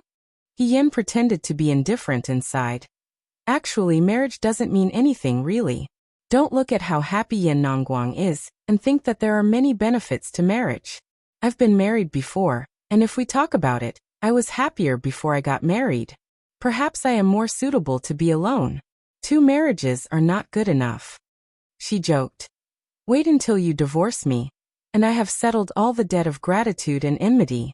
Then 1 man, 1 horse, I will roam the Jianghu. It's better than living the life of an ordinary woman in this courtyard house. Not very good. It's just a pity for you." She seemed to be genuinely worried for Xiao Ju. "Everything was fine, but I've blocked your marriage for no reason," Xiao Ju coldly said. "He Yan, don't look so angry." He Yan laughed. "The one who should be sad is me. It wasn't easy to deceive a marriage, but now it's been exposed. Fortunately, I'm a very broad-minded person, and I'm always open-minded about everything. After today, you and I will be ordinary schoolmates." "Xiao Ju," she said seriously, pausing between each word. "Thank you no matter if it was in the past or now." Her smile was relaxed, and she looked like she didn't care at all, like a heartless youth in the Liang province guards. However, only He Yan knew that when she said these words, every word was like a knife cutting into her heart. She liked this person so much, and had experienced so much with this person. Xiao Ju had given her warmth and treasures that she had never experienced before. She thought that she had caught the moon, but in reality, she had only caught the reflection of the moon under the water. Now that she had woken up from her dream, she should return to her own path. Greed was a taboo in a relationship. If she didn't have that bit of greed, perhaps she wouldn't have been so sad when they parted. He Yan raised a big smile, thought for a moment, and reached out to Xiao Ju. "Here, this is your autumn wine, and now it's returned to its rightful owner."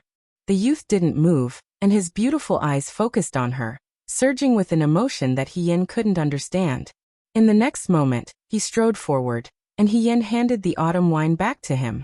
He didn't take the sword. That hand grabbed He Yan's arm, and with a gentle tug, pulled her into an embrace. He Yan was shocked. Under the seemingly cold black robe, there was an incomparably warm embrace. Just like the most valiant general, he had the softest heart. "Xiao Ju you."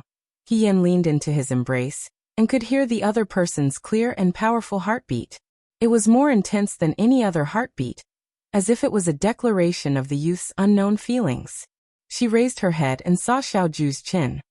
He Yan's hand was supporting He Yan's waist, and he pressed her head against his chest, as if he was comforting her, but also as if he was afraid that she would escape from his imprisonment. "I'm sorry." "What?" The youth's voice was restrained, hoarse and deep. "I didn't recognize you at first sight." In an instant, He Yan's eyes were wet. For a long time, it was as if she had walked alone in the dark for a long time. No one had discovered her existence, and no one cared about her sadness or joy. No one apologized and no one cheered. Happiness or sadness, beginning or ending, it was all her story. Until one day, someone discovered her. The only person in the world was her light, the source of all her brilliance. "Hey," she wanted to lighten the atmosphere. "Xiao Huijin, I can't bear to see you like this." He hugged He Yan even tighter, and whispered in her ear, "I missed you twice. This time, I won't miss you again." He Yan was stunned. She broke free from Xiao Ju's embrace, and looked at him in surprise. "I'm not Lady He, I'm He Yan. I know. I've lied to you from your previous life until now. I know. I've already been married." She seemed to find it hard to say. "Xiao Ju, even if that's the case, are you still the same as before?" She didn't think that people who had been married were inferior. There were so many women in the world who had divorced, and those who had been abandoned were no worse than others. It was just that they were unlucky, or they had no choice but to choose the wrong marriage. It didn't prevent them from obtaining happiness. But it turned out that when people met the person they really liked, even if it was a fairy, they would secretly worry about whether they matched the other party. Happiness made people timid, and timidity made people feel inferior. Moreover, she had received too little love, and even the affirmation was very little. Under the night sky, the youth's eyes were like limpid autumn water, and all the coldness and ridicule had faded away. It was unbelievably warm. Xiaoju smiled. Why are you so unconfident? Even if you've been married, in my eyes, you're just a girl. He leaned over slightly, looking into her eyes. So what if I'm General Fei Hong? I'm only here for He Yan. Chapter 217. It was unknown when Xiangxiang had sneaked back. She stood under the tree and watched them quietly. He Yan looked at him blankly. Is what you said true? I see that your swordsmanship has improved a lot. Why are you still the same as before? He said lazily. Stupid and short. These words seemed to have pulled He Yan back to the past, and the embarrassment and sorry state he was in earlier had unknowingly dissipated greatly. There seemed to be a surge of warmth in her heart, and all of her uneasiness turned to ashes at this moment.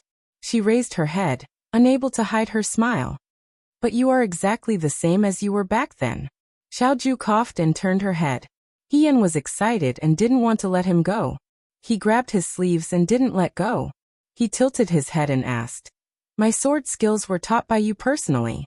But I was still dressed as a man. Why did you take care of me? Could it be that you already liked me at that time? These words were really shameless. Xiaoju sneered. I am not a homosexual. But you look like a homosexual. He Yan suddenly understood. No wonder Yan Nongguang always disliked me at that time. He probably thought that I was some kind of male seductress who tarnished the only genius he saw as a rival. Xiaoju stared at her in disbelief. You are not sad now? I was not sad in the first place. He Yan said stubbornly. You were about to cry just now. He raised his eyebrows. You can't bear to part with me?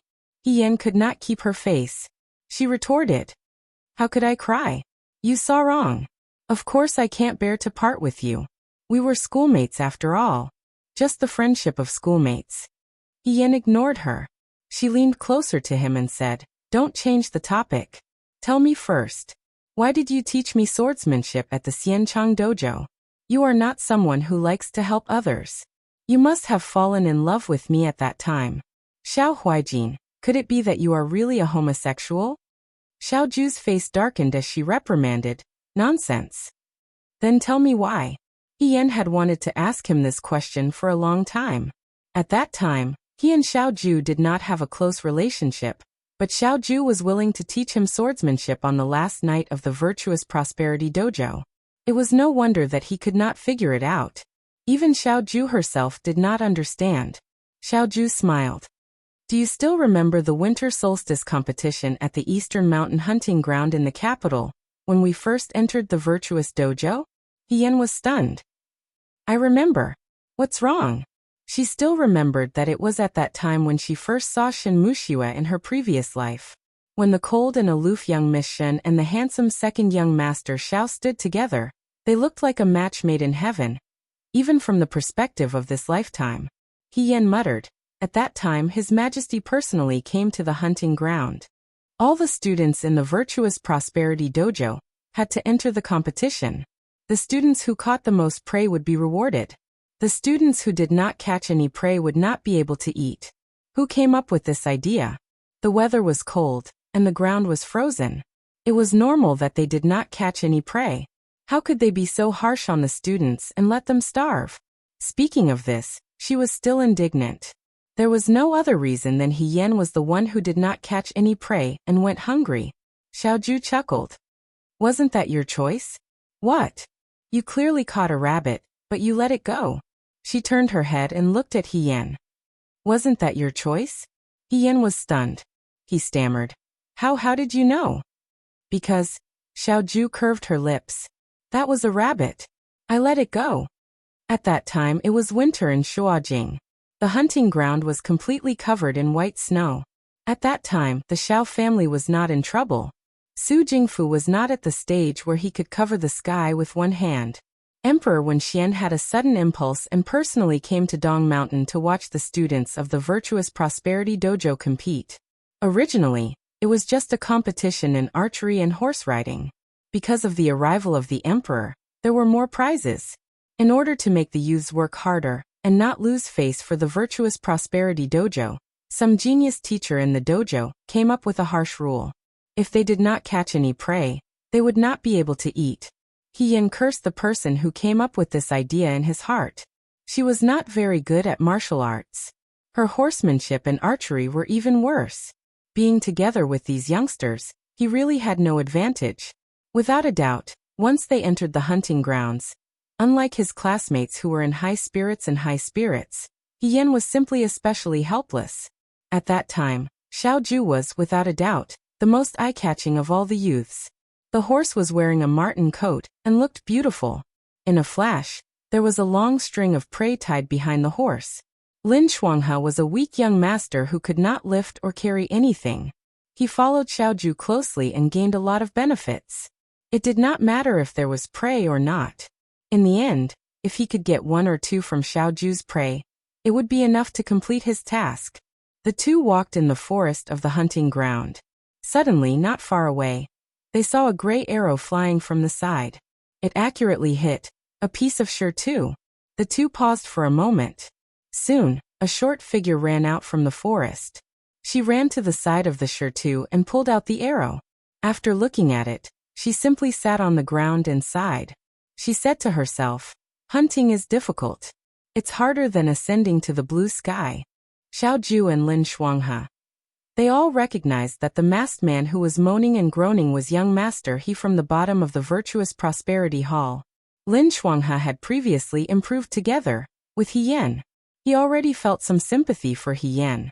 Seeing this scene, he said, "My brother, he is too pitiful." Xiao Ju looked on coldly from the sidelines, unmoved. In his opinion, this young master of the He clan was often mentally ill most of the time. You see, there is not a single prey on his horse. When he goes back, he won't have anything to eat. He will be hungry. In this cold winter, it's not good to be hungry. Lin Shuanghe was a doctor with the heart of a parent. He said mercifully, "How about we give him a badger so that he won't be empty-handed?" Xiao Ju sneered. "You go by yourself." Lin Shuanghe really walked in front of Xiao Ju's horse. He picked the prey tied to the back of the horse. But halfway through he suddenly realized, no, He Rufei can't do anything. However, he is extremely stubborn. If we give it to him like this, he will most likely not agree. He will even righteously refuse. Just like how he proposed to let He Rufei be the last in the exam, so that he could strive to be the second last. This young master was extremely principled. Money would not be able to move him. Lin Shuanghe thought that he had a good eye for people. He Rufei would most likely not accept such a straightforward help.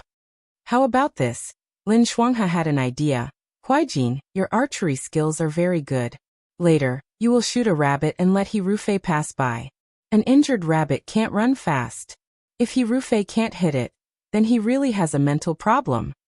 "What does that have to do with me?" Xiao Ju frowned. "I'm not going. Saving a life is better than building a 7-storied pagoda. Look at this boy, he is too pitiful. We are all classmates. It's just a matter of convenience." Huaijin. Lin Shuanghe was a person who was especially patient when it came to trivial matters. He also knew that Xiao Ju was the most impatient person. Sure enough, after nagging for a while, Xiao Ju was annoyed. He picked up the bow on his horse and shot an arrow in a direction. From the bushes, a gray rabbit suddenly jumped out. The arrow was shot very coincidentally. It did not hit the rabbit, and just grazed one of its legs. Thus, the rabbit's movements slowed down. The arrow fell into the bushes and no one noticed. Ian was leaning on the Shirtu and sighing. Suddenly, he saw a rabbit jump out of the forest. He was first shocked, then became happy. Without saying anything, he grabbed his bow and followed it. He didn't know what was wrong with this wild rabbit, but its movements were much slower than the ones they encountered before. Ian guessed that it might be because the winter was too cold, and even the rabbits became less agile. But this was also a good thing. The fast rabbit couldn't be caught, but the slow one couldn't fly away, right? Lin Shuanghe praised Xiao Ju in a low voice. "Huaijin, your help was flawless. This boy must think that he got a good deal. Let's go and take a look." He pulled the unwilling Xiao Ju and secretly followed behind He Yin. The rabbit ran for a while. It seemed that it did not have enough strength and became slower. He Yin thought for a while and put the bow and arrow on his back. He felt that even if he did not use the bow and arrow, the rabbit would most likely not be able to run on its own. He could catch it with his bare hands. In ancient times, there was a saying that one would wait for a rabbit to pass out. He Yin applauded himself in his heart. He actually still had the time to carefully observe the rabbit. This rabbit was very thin. Perhaps it was hungry because there was no food in the winter. It looked like even if it was fried, it would not have much meat. Lin Shuanghe's imagination ran wild. She did not know if the prey she hunted could be shared with the students. However, if she brought this rabbit back to the He family, it would not even be enough for the whole family. Not long after, the rabbit stopped. It pulled open a bush and revealed a hole. He Yan's eyes were sharp and his hands were fast. Before it could go in, he grabbed the rabbit by the ear and lifted it up. He said to himself, "Everyone says that a cunning rabbit has 3 burrows. The ancient people did not lie to me." At this moment, something seemed to be moving at the entrance of the cave. He Yin held the rabbit in one hand and curiously pried open the grass with the other. Inside the small cave, there were 3 small furry buns. They looked like 3 yuanxiao, and they were huddled together. It was actually 3 baby rabbits. He Yin was stunned. She looked at the gray rabbit in her hand that was constantly kicking and struggling. She suddenly realized that this was a female rabbit. The rabbits in the hole were her cubs. He Yin became silent. Lin Shuanghe was holding the Xiaoju to watch the show from afar. When he saw this, he was pleasantly surprised. He Rufei's luck is not bad. He actually found a rabbit nest. If he turns in this nest of rabbits, I think this time he won't be the last. He will at least be the second last. But why is he holding the rabbit in a daze? The rabbit under her hand jumped silently. He Yin looked at the 3 sesame yuanxiao in the hole. After a while, she sighed and took out a small white bottle. What is he doing? Lin Shuanghe was very surprised. The boy called He Rufei was grabbing the rabbit's ear and applying medicine for it. He even tore a piece of cloth from his robe to bandage the rabbit's leg that was grazed by the arrow. She said while bandaging, "Forget it. Who told you to meet me? I am a good person. I can't do something like separating a mother and child. I will let you go." She complained endlessly. "Brats, you must remember that because of you, I have to go hungry today." He Yan's movements were very fast. In just a moment, she finished bandaging the rabbit. She put the gray rabbit in her hand at the hole and let go of her hand. The rabbit was freed and rushed back into the hole with a whoosh. "You didn't even say thank you?" Yin sighed. Public morals are degenerating day by day. Although she said that, she still spread out the shirt too near the hole to avoid being discovered by other animals. Lin Shuanghe was stunned. Is He Rufei's brain okay? Is he here to hunt or to set animals free? Why is he showing mercy at this time? Why is he acting like a girl? Is he sympathizing with the rabbit? He turned to look at Xiaoju. Huijin, look. Xiaoju's gaze fell on the boy wearing the mask. He didn't know why, but he suddenly remembered something when he was young. That was before he left the mountain. He learned martial arts from a master on the mountain. The master was very strict. If he failed a mission or did not do well, the punishment was very severe. It was very difficult to endure. When he was on the mountain, there was one time where he tested his archery skills. At that time, Xiaoju caught a deer. This deer was very fat. When it ran away, it was not as agile as other deer. He caught the deer. When he was about to raise his knife, the deer knelt down in front of him. This was a pregnant doe. At that time, he was 12 or 13 years old. He was not as cold and heartless as he was later. When he saw this scene, he couldn't help but feel sympathy. His master stood by the waterfall and looked at him. "You can't be soft-hearted." The boy stood in place and looked at the doe with tears in its eyes. He thought for a moment, then knelt down. In front of his master, he removed the rope on the doe and watched it escape into the forest. His master was not angry. He only looked at him and said, "Do you know what you are doing? You shouldn't be soft-hearted." "I just want to protect what I want to protect." The boy's robe was as white as snow. He calmly replied. He was punished to break the array in the mountain for 3 months. Xiaoju did not regret it. When he was young, he simply thought that he did not want this doe to die. But now he saw He Rufei here, carefully bandaging the wound of a wild rabbit. This was not soft-heartedness, nor was it hypocrisy. He suddenly understood what he wanted to protect all those years ago. A heart of compassion for the weak. When a person wants to become strong, it is to protect the people they want to protect. If in order to become strong, you lose your heart, it is no different from putting the cart before the horse. Huaijin, I think he Rufei really has a problem with his brain. If he wasn't a man, he could be my sister. Lin Shuanghe was still rambling on. The white-robed boy was stunned for a moment. He lowered his head and pulled the corners of his mouth, smiling to himself.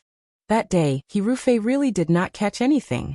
He was also the only boy in the Xianchang dojo who did not catch any prey. It was also the second day after that day that Xiaoju got up in the night and walked to the courtyard behind the bamboo forest. He watched the clumsy boy wearing a mask diligently and painstakingly practicing. From then on, his ill-fated relationship with the last place began. Yan was stunned. He never thought that he and Xiaoju had such an unknown past. At that time, Xiaoju's arrow was hidden very well. She did not realize that the rabbit with an injured leg was caused by Xiaoju. She only saw that the rabbit was pitiful and felt compassion for it. She did not expect that Xiaoju would be moved by this. You were moved by my kindness? Yan shuddered. Hearing this, he could not help but feel goosebumps. Xiaoju seemed to be speechless. It's not kindness. It's just that at that time, Xiaoju saw a shadow of her own past in Hirufei. Yan was happy. So that's how it is. So when you were classmates, you already paid attention to me? Then why did you pretend to be indifferent? Once this person started to be heartless, it was really hard to deal with. Xiaoju changed the topic. It's not early anymore. You haven't returned home yet. Your father and brother must be worried. That's true. Yan came back to his senses. Seeing that it was already late at night, he guessed that He Sui and He Yinxing should be home by now. They might be looking for him again. Afraid that they would be worried, Yan said. Then let's go back first? Xiaoju whistled. Green Ear ran out of the forest and stopped in front of Xiaoju. Yan also flipped onto Xiangxiang's back. The two of them trotted down the mountain. Yan rode on his horse.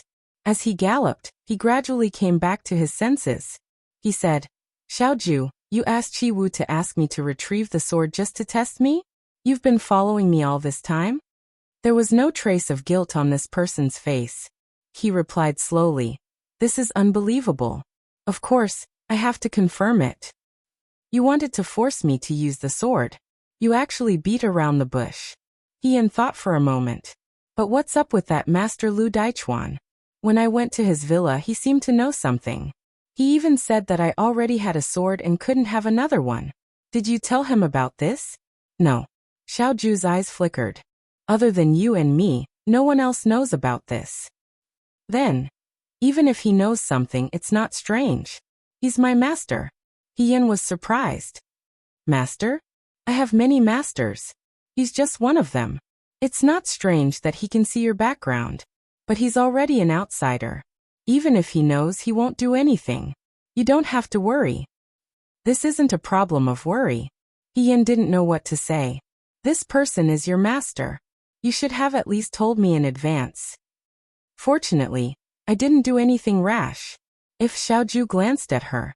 Seeing her uneasy expression, she laughed. What are you afraid of? Even if you did something with me around, no one would dare to cause trouble for you. Yan made a tisk sound. You mean that I can do whatever I want in Shuo City now? Do whatever you want. Chapter 218. When He Yan and Xiaoju returned to the He residence, He Sui and He Yinxing were sitting peacefully in the room. He Yan was stunned for a moment. He was a little surprised that they were so calm today. He Sui saw Xiaoju and stood up with a smile. When I came back, I heard from Imperial Bodyguard Qi Wu that Military Governor Xiao took my daughter out. Now that you're back, have you eaten? Do you want to eat together? He Yan said. I've eaten. There's no need. He turned his head to look at Qi Wu, who was standing at the side. Qi Wu turned his face away as if nothing had happened. He Yan thought to himself. So this master and servant are colluding. Not only did they deceive me, but they also deceived my old father. Uncle, just call me Huaijin. Xiaoju said. He Yinxing coughed and choked on his own saliva. He Sui glared at He Yinxing and stuffed a sesame seed cake into his mouth. Eat properly. There are guests at home. Don't spit rice everywhere. It's too rude. Yan said. It's fine. Father, Yunsheng, you guys eat. I still have something to say to Xiaoju. I'll go back to the room first. After saying that, he pulled Xiaoju and left. If she stayed here any longer, she would feel uncomfortable looking at Father He. Sui smiled lovingly and said, Go. After the two of them left, Yunsheng pulled the sentinel cake out of his mouth and said in a muffled voice, Father, is this really okay? What? Yan brought a man to her room. What would happen if word got out? In the past, when that bastard Fancheng was here, Yan would go out to look at him and you would fly into a rage. Why are you so tolerant now that military governor Xiao is here? Sui scolded him. How can military governor Xiao be the same as Fancheng? They're both men. What's the difference? Sui looked at Yunsheng and was also puzzled. Didn't you admire General Fengyan the most before? Why are you acting so awkward now? Yunsheng put down his chopsticks on the table and said angrily, General Fengyan can't go to a woman's room before marriage. Fengyan, did he go there himself? Sui slapped his head. Are you blind? Your sister was the one who dragged him in there. There was no way to refute this. Yunsheng's cheeks puffed up for a long time before he gritted his teeth and said, What a disappointing fellow. Lust blinded him. Yan didn't know that her actions just now had caused an argument between her old father and her silly little brother. She dragged Xiaoju into her room, closed the door, and lit the oil lamp with a match. All right, there's no one here now. As soon as Xiaoju entered the room, he felt that he had almost gone blind. Yan's room was very fancy. It was completely different from his usual temperament. Rouge, face powder, perfume sachets and curtains were everywhere. People who didn't know better would think that there was a delicate young lady living in there. But when he looked back, the heroine who jumped on the table and poured tea was really an eyesore. He picked up a bronze mirror engraved with flowers on the table and asked in confusion, Do you like this? Ian glanced at it and said, How can I? These were all left by the original lady. She came back to her senses and said, Don't think that I like this. It's just that if I tear them all down, it will be very different from the past. It will be suspicious. And, she sighed, I already feel bad about taking over a magpie's room. If I change all of these things, I'm afraid that the real lady will come after me in the future. Xiaoju frowned and said, Nonsense. Yan blinked. Don't mind the words of a child. Xiaoju looked at her calmly and said, Aren't you afraid of me now? I've never been afraid of you. Yan smiled and said, Anyway, you know my secret now. She was like a scoundrel. Besides, when we fought on the mountain just now, I wasn't any worse than you. Your sword was even cut into two by my saber. Although she cheated. Xiaoju smiled and thought of something else. What about your sword? Xiaoju asked. What are you going to do about your sword? Yan's smile froze. Her sword was the Qinglang sword.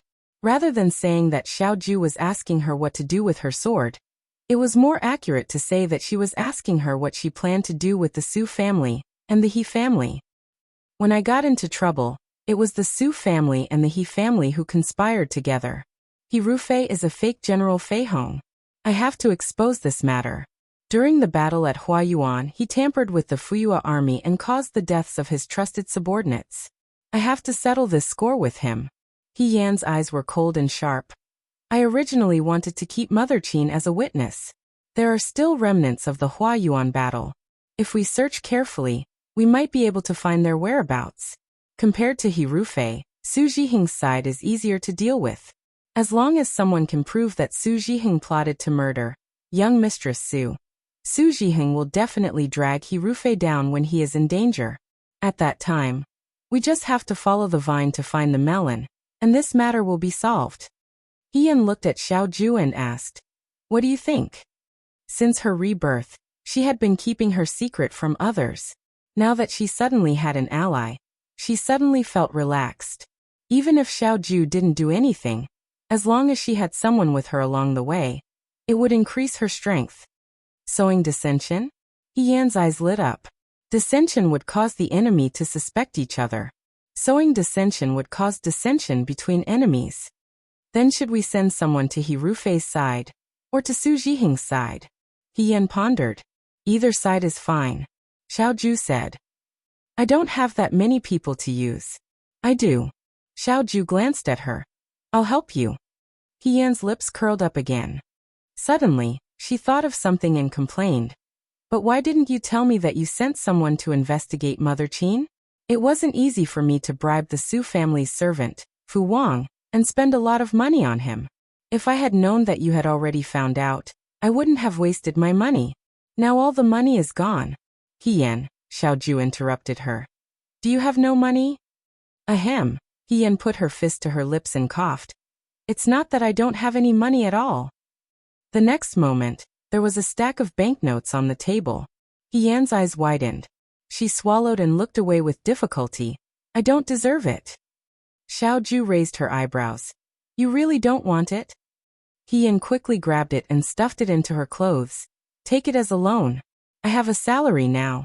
I'll return it to you when I get my salary. No need, Xiao Ju said. You can keep it for yourself. If you don't have enough, you can come to me. He Yan had lived for 2 lifetimes, but this was the first time she had experienced the feeling of squandering money like water. Although she didn't lack money in her previous life, when she was in the He family, she didn't experience the feeling of being a hedonistic son. Later on, when she performed a meritorious service, the emperor rewarded her with a lot of rewards. But today in the military camp, she borrowed a little from one of her brothers, and that friend's family had difficulties. In the end there wasn't much left, and she gave it all to the He family. After she entered the Su family, she had to be a virtuous wife, but she couldn't be extravagant. Moreover, she was blind not long after, and the power of the family was in He Wanru's hands. She didn't even have a shadow of money. Now that she finally had a taste, it was not bad. Xiao Ju, you're really a good person, He Yan flattered. You're more kind than the Buddha of Yuhua Temple.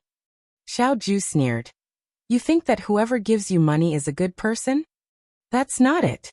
He Yan said, but other people ask me for things. There are very few people who are willing to give me things. She supported her chin with her hand and looked at Xiao Ju. You don't seem to have asked me for anything. In her previous life, she had always been giving, whether actively or passively, emotionally or financially. Only this person in front of her had always silently given, and never asked for anything. Xiao Ju lowered her eyes and looked at her. After a while she suddenly said, You feel wrong, don't you? He Yan straightened up. What? You suffered a lot, and gave the glory that you fought for to others. You're willing to return to the time when you had nothing. Don't you feel wronged? He asked. He Yan was stunned for a moment. After a long silence she said, In the past, I would feel that way, but now I don't. She smiled. I have old man He Yunxing Qing Mei Xiao Mai Shi too, Wang Ba and the others, and you. It's much better than the previous life. Really, Xiao Ju, she said seriously. I don't feel wronged. Xiao Ju stared at her for a moment. After a while, she turned her head and said, Idiot. He Yan didn't think much of it. Then you're still being fooled by the idiot. When we were in the Liang province guards, I knew who you were from the beginning. Second young master Xiao, military governor Xiao, secretly taught me swordsmanship when we were classmates. Who would believe that you did a good deed without leaving your name? Everyone will think that second young master Xiao has ulterior motives for me. And the mole on your waist, tsk. Xiao Ju's face stiffened. Are you rebelling? He asked. It's the truth. He Yan spread her hands. Xiao Ju stood up and was about to leave. Oh, are you angry? He Yan hurriedly pulled on his sleeve and apologized. I was wrong. I shouldn't have made fun of you. Military Governor Xiao, don't be angry. I apologize to you. What do I have to do for you to forgive me? Xiao Ju's footsteps paused, and he suddenly turned around. He Yan was sitting in front of the table, and was startled by Xiao Ju's sudden turn. The two of them were extremely far apart. Xiao Ju bent over to He Yan and said with a smile that was not a smile. Is that so? He Yan stared at him blankly and nodded subconsciously. He leaned closer and smiled slightly. Okay. What? Let's get married as soon as possible. He Yan was stunned. The young man's handsome face was right in front of him. His eyes were so deep that it seemed to suck him in. He Rufei has begun to suspect your identity. It's too dangerous for you to be alone. I want to protect you. Almost 15 minutes after Xiaoju left, Yan was still sitting in front of the table, thinking about what he said before he left. Yinsheng frowned as soon as he came in. He asked, Yan, did you pick up money or treasure? Why are you smiling so creepily? Yan turned around and rubbed his face. He asked doubtfully, did I smile? Yinsheng sighed and sat down in front of the table. No wonder Dad looks at General Fengyan like a fat sheep. With your qualifications, he must have a problem with his eyes or his brain to take a fancy to you. Yan picked up a leaf and threw it at him. How can you talk about your elder sister like that? Do you look like an elder sister? Yinsheng looked at him with disdain. You even pulled him into your room. Dad and I are also men. Cough. Why don't you pay more attention? Why are you even more old-fashioned than Dad? Yan was puzzled. You're so young, yet you're like an old man. I pulled him in because we have something important to discuss. What are you thinking? Yinsheng said impatiently. I don't care about you. I came here to discuss the dowry with you. Yan. What? The youth's face was filled with genuine distress. Now that the emperor has bestowed the marriage, I have no choice but to get married. Xiao family is rich. Our family can barely support ourselves. I'm still in school, so I can't work to earn money like before. Although you're an official, you've been fined a year's salary. Now only Dad is receiving wages to earn money. Originally, Dad and I saved the money you gave me for your future. Who knew that you'd find such a family? That money might not be enough, so what I mean is, what do you mean? Postpone the wedding date. When I start earning money in the future and earn enough for your dowry, you can marry into Xiao family. Yan. Her silly younger brother was really a genius. He could even come up with this kind of idea. Fortunately, Xiaoju was not here. If she heard it, Yinsheng would tear down her words right after she said that they should get married as soon as possible. Isn't it just money? Yan said. At most I'll go to Lutong village again. You dare. Yinsheng said angrily. It's fine in the past. Now you're a famous person. How can you still fool around like you did in the past? If military governor Xiao finds out about this, what will he think of you? Yan. Yan thought. Xiaoju had already seen the picture with her. What else would he think of her? He'll think of her however he wants. Children don't know much and make a fuss about nothing. However, she also knew that this was how the youth was, so she said, Fine, I won't go. Isn't it about money? She took out a stack of banknotes. This was the banknotes that Xiaoju had given her just now. I have a lot of banknotes here. Yinsheng was stunned for a moment. Where did you get the banknotes? I borrowed them from Xiaoju, Yan said righteously. If it's not enough, I'll ask him for more. Are you crazy? Yinsheng reprimanded. You borrowed his money to prepare your own dowry? Do you think this is reasonable? It's not reasonable, but you don't have to be so surprised. Yan looked at him with a smile. Actually, the dowry is not a big deal. You have to know that in this world, anything that can be solved with money is not a big deal. In reality, Xiaoju did not care about the secret that she had died once, or that she was General Feihong. Either of these was more shocking than the dowry, but since Xiaoju did not care about it, then there was really no need to worry about the money. I know that you are experienced and knowledgeable, Yinsheng patiently comforted her. But when other women get married in Shuojing City, if they don't have a dowry, they will be looked down upon and gossiped by their husbands. But when other women get married in Shuojing City, they have to rely on their husbands to support them. Yan said, I have a salary. You are being punished now. I have a salary. Our family background is not high. I have a salary. Yinsheng was refuted by Yan and finally said, Fine, you have a salary. In the end, you don't want to postpone the wedding date, right? You like General Fengyan that much. Didn't you say it yourself? Yan tilted her head and looked at him. If you were a woman, you would only love him. Yinsheng choked and coughed. He swung his sleeves and stood up. Forget it. I think you are already so smitten that you won't listen to anything I say. Forget it. I will think of a way with father about the dowry. You take care of yourself. Yanxing left. Yan sighed in relief. She lay on her back on the couch as she recalled Xiaoju's words. Marriage. In her previous life, she was full of hope and expectation when she married another person, but the ending was frustrating. But this time, when she heard it from Xiaoju's mouth, she did not feel too much resistance or disgust. It was as if it was her, she would still have hope. However, it was not only that. Xiaoju was right. The current situation in Shuajing City was not stable. She had to deal with the He family and the Su family. With her current identity as Marquis Wuan, there were many restrictions. On Xiaoju's side, Su Jingfu and the Crown Prince were also eyeing covetously. Yudo would enter the capital in a few days. The battle between the Crown Prince and the Fourth Prince had not yet ended. A storm was brewing in Dawei. No one knew what the outcome would be. Just as Xiaoju said, she also wanted to protect him. Xiaoju returned to the mansion. He came back late. Xiaojing and Bai Rongwei had already gone to bed. These years he did not spend much time in Shuajing City. Even when he came back every year, he would leave early and return late. His brother and sister-in-law were already used to it. But the kitchen would always prepare hot food for him, so that he would not have nothing to eat at night. The snow in the courtyard had been swept clean. He walked into the room, put drinking autumn on the table, and took off his outer robe. Fei Nu followed him in. Go to the Su family tomorrow, Xiaoju said. Fei Nu was stunned. Young master, the Su family is not being watched by Luaning. I'm not asking you to investigate, Xiaoju said. Go find the Su family's gatekeeper Fu Wang. Give him a sum of money and make a deal with him. Fei Nu was stunned and nodded.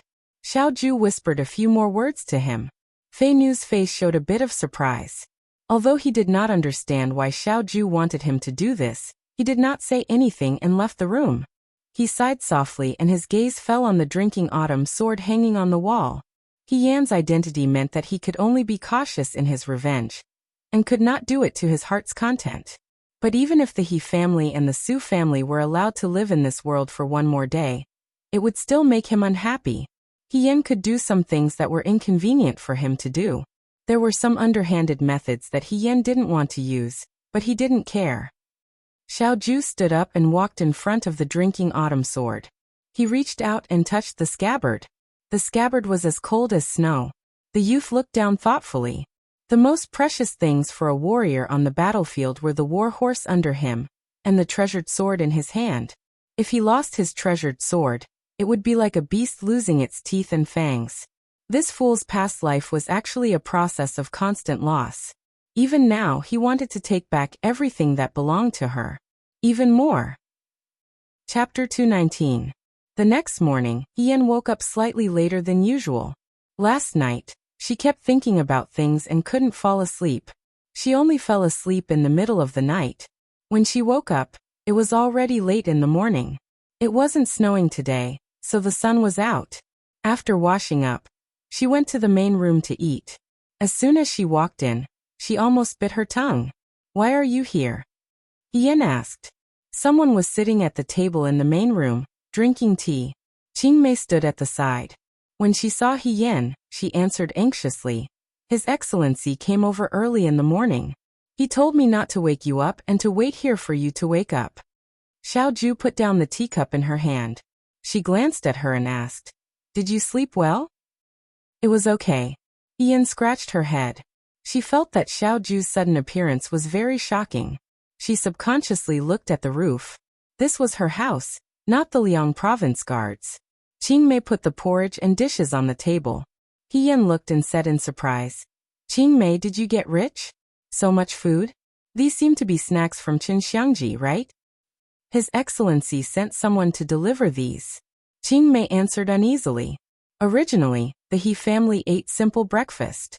It had been more than 10 years, so no one felt that there was anything wrong with it. Today, Xiaoju sent someone to deliver such a large table of food. Qingmei felt embarrassed and wondered if her family was too shabby. Ian didn't feel anything. It wasn't the first time she took advantage of Xiaoju. She immediately applauded and praised. Xiaoju, you're so considerate. No wonder Yan Nongguang always said that having a wife is good. You're even better than Princess Shang. I can't find a single flaw. Qi Wu, who was standing in the corner, trembled when he heard this. Was this something a human would say? That was a little too shameless. It was a pity that their young master was bewitched to the point of confusion, but he actually looked quite happy. Have you eaten? He gave Xiaoju a pair of chopsticks. Let's eat together. Xiaoju took the chopsticks. Okay. Qi Wu. She finally knew why her master had left the Xiao manor without eating breakfast. She had woken up so early to freeload her own food. He was really bored out of his mind. Usually, the He family didn't discriminate between master and servant. Qing Mei also ate together at the same table. But today Xiaoju was here. Qing Mei wouldn't come to the table even if she was beaten to death. After hesitating for a while, she dragged Qi Wu away and said that she wanted to sweep the snow. Yan had no choice but to eat with Xiaoju. Qing Mei's porridge was fragrant and soft. She had added red dates so it was sweet. Yan remembered that this person didn't seem to like sweet things when she grew up. He asked, I forgot that you don't like sweet things. She reached out her chopsticks and took the red dates from Xiaoju's bowl. She smiled and said, I'll help you. Xiaoju paused. Xiao family members knew that he was very particular about cleanliness. He didn't like to use things that others had used, let alone pick food from his bowl. Even Xiao Jing couldn't do it. But Yan did this, so he didn't stop her. But you didn't come here today just to eat breakfast with me, right? Yan asked. What's the matter? I plan to go to the Xianchang dojo. Xiaoju said. You'll come with me. Yan was stunned. Why are we going to the Xianchang dojo? Since you want to expose He Rufei's identity, you need evidence. The Xianchang dojo still has your past essays and scrolls. Maybe they can be of use.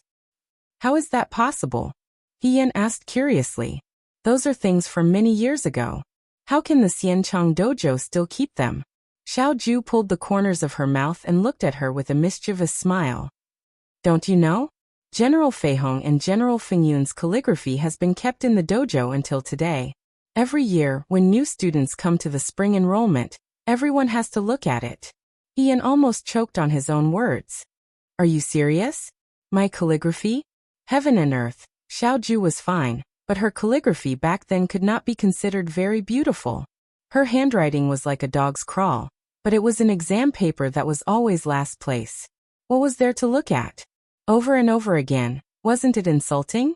Who would have thought that the last place in the Xianchang dojo would one day be on par with the first place and become the dojo's signboard? Sure enough, don't bully the young for being poor. Every dog has its day. I actually don't really want to go, Xiaoju said. Oh. Yan made a sad face. Okay, I'll go.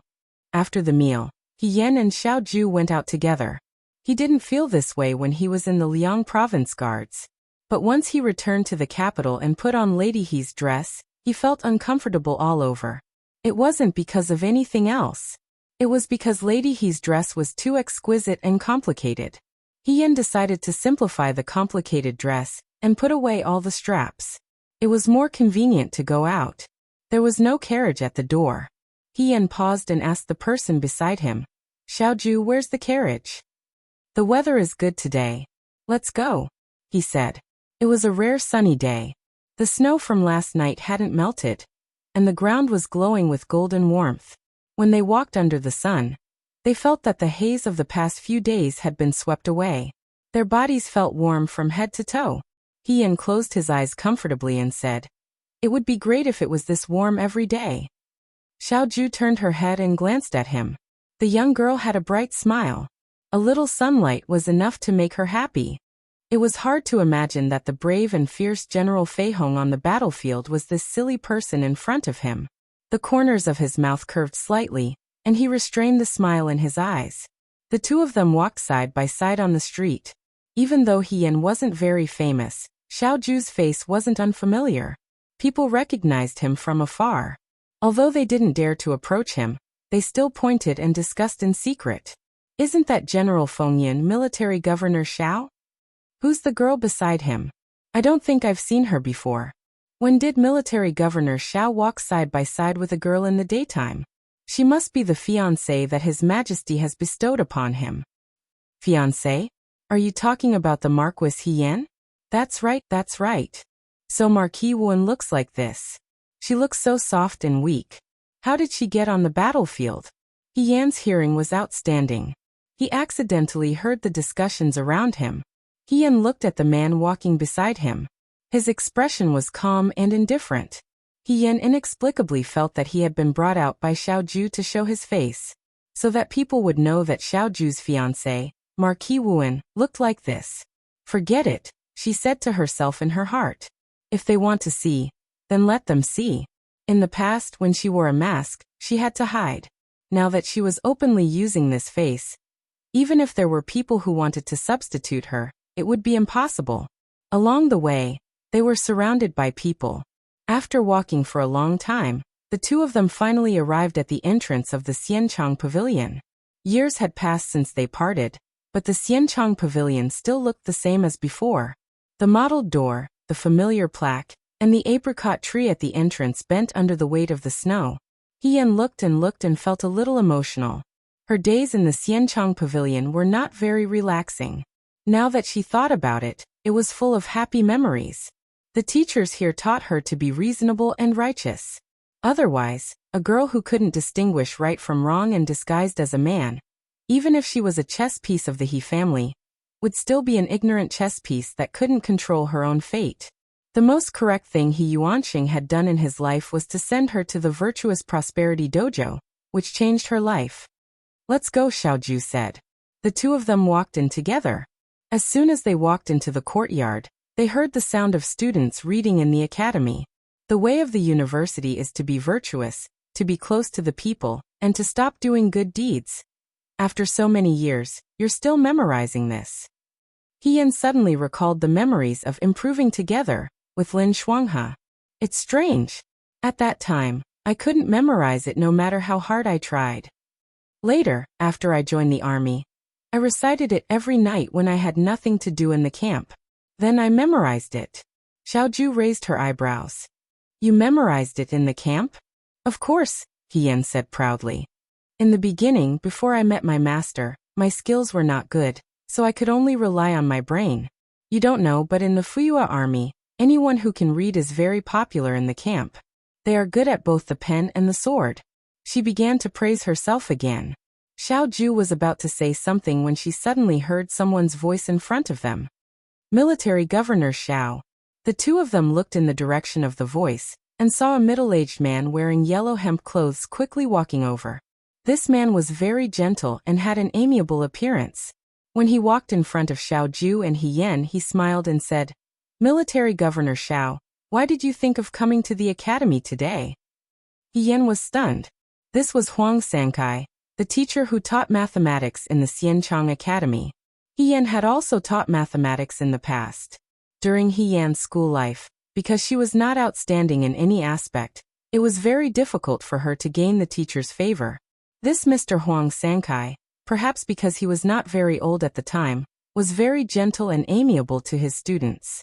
He did not treat his students differently because of their grades, and was very accommodating. It was also this teacher who used to praise He Yan in the academy. Diligent learning is like a sprout in spring. You don't see it growing, but it grows day by day. Look at He Rufei, you should all learn from him. Because of this, a group of youths were dissatisfied with He Yan. However, when he saw this Mr. Huang, He Yan still felt very close. I was passing by here, so I came to take a look. Xiaoju replied. Huang Sankai showed an expression of pride. Please come in, please come in. Don't blame this teacher for showing a fawning expression. Xiaoju was now Dawei's famous General Feng Yin, and the commander-in-chief of the Right Army. The reason why he did not get promoted was because even if he won the war, His Majesty did not have a higher position to promote him. Moreover, when he was in the Xianchang Academy, instead of saying that the teachers were teaching Xiaoju, it was more accurate to say that Xiaoju came to the Xianchang Academy to go through the motions. The teachers in the Xianchang Academy did not have anything to teach him.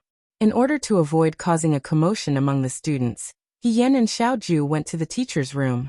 The teachers rested in this spacious room during the day, and only attended 3 classes a day. Today's class was literature, mathematics, and etiquette. Tomorrow's class was bow, horse, and saber. When He Yan and Xiaoju walked in, there was no one else in the room. Huang Sankai first poured a cup of tea for the two of them, and invited them to sit down. Then he got up and fiddled with the stove in the room. The stove in the room was warm, and a cup of hot tea was very comfortable. I did not expect Military Governor Xiao to be here today. Huang Sankai smiled and looked at He Yan. This is Marquis Wu and Miss He? He Yan quickly got up and bowed. He Yan greets teacher. She was bowing to the teacher as a student, but it gave Huang Sankai a fright. He quickly got up and bowed back. Miss He is too polite. Please sit down. He Yan sat down. Huang Sankai smiled and said to He Yan, when Military Governor Xiao was a teenager, he was very popular with girls. However, I have never seen him treat anyone differently. At that time, I was wondering what kind of woman his future wife would be. Now, that group of brats have all settled down and gotten married, but I don't see any movement from him. Now that the dust has settled, I can be at ease. This Miss He, Huang Sankai said to He Yan, is very different from ordinary girls. I have stayed in Shuajing for so many years and have seen countless girls. However, Miss He is the first one I have seen. Military Governor Zhao's eyes are really sharp. He Yan, Huang Sankai probably did not expect that the girl he was praising was a student that he had personally taught in the past. As they were talking, the door opened and someone came in. The two looked over at the same time and saw a thin old man wearing a brown robe and a high bun walk in. Mr. Wei, Huang Sankai stood up and said to the old man, Military Governor Xiao and his fiancée Miss He are here. Wei Xianzhang, the curator of the Xianchang Hall, looked at the two. He Yan and Xiao Ju stood up and bowed to him. Wei Xianzhang was not as friendly as Huang Sankai. He only nodded slightly, walked to his desk, and sat down. He put down the book in his hand. He was the one who was in class just now. He Yan leaned closer to Xiao Ju and whispered, Look, the person I am most afraid of is here. When He Yan was in school, he was most afraid of this Mr. Wei, Curator Wei. Wei Xianzhang was not a commoner. He had an official position. However, He Yan once thought that the reason why he founded the Xianchang Hall was because his personality was too unlikable. He was old-fashioned and strict. His colleagues in the officialdom did not like him, so they rushed him to be the curator of the school. Unlike Huang Sankai, who was gentle and amiable and never scolded students, Wei Xianzhang was excessively strict. As long as there were students with bad grades, they would always be punished by him. The students secretly called him Old Man Wei. As He Yan was the last in the Xianchang Hall, Wei Xianzhang naturally saw her as the shame of the Xianchang Hall. He Yan believed that if it wasn't for He Yuanqing persuading that Shi Bao and the fact that the Xianchang Hall didn't have the rule of driving out the accepted students, she would have been driven out by Wei Xianzhang on the first day she entered the Xianchang Hall. She would never be allowed to step into the school again. In short, in the memories of this gentleman, He Yan could only remember the unpleasant memories of being beaten, punished, scolded, and copying books. Even though she was no longer studying in the school, and was not afraid of facing the Yudo, He Yan still felt a chill down her spine the moment she saw this old gentleman. This is Miss He, Huang Sankai said with a smile. Wei Xianzhang picked up the tea on the table and took a sip. His scrutinizing gaze swept over He Yan's body and said with a straight face, You are He Yan? How can a woman join the army to fight and show her face in public? He Yan? She didn't study anymore, but this old man Wei still wanted to pick on her and find trouble with her. He Yan smiled and said, It's just that the situation forced me to do so. Eating and living with a man is immoral and unorthodox. You don't know the rules at all. Xiao Huijin has always been clean and honest. How could he be coaxed into the hands of a woman like you? He Yan.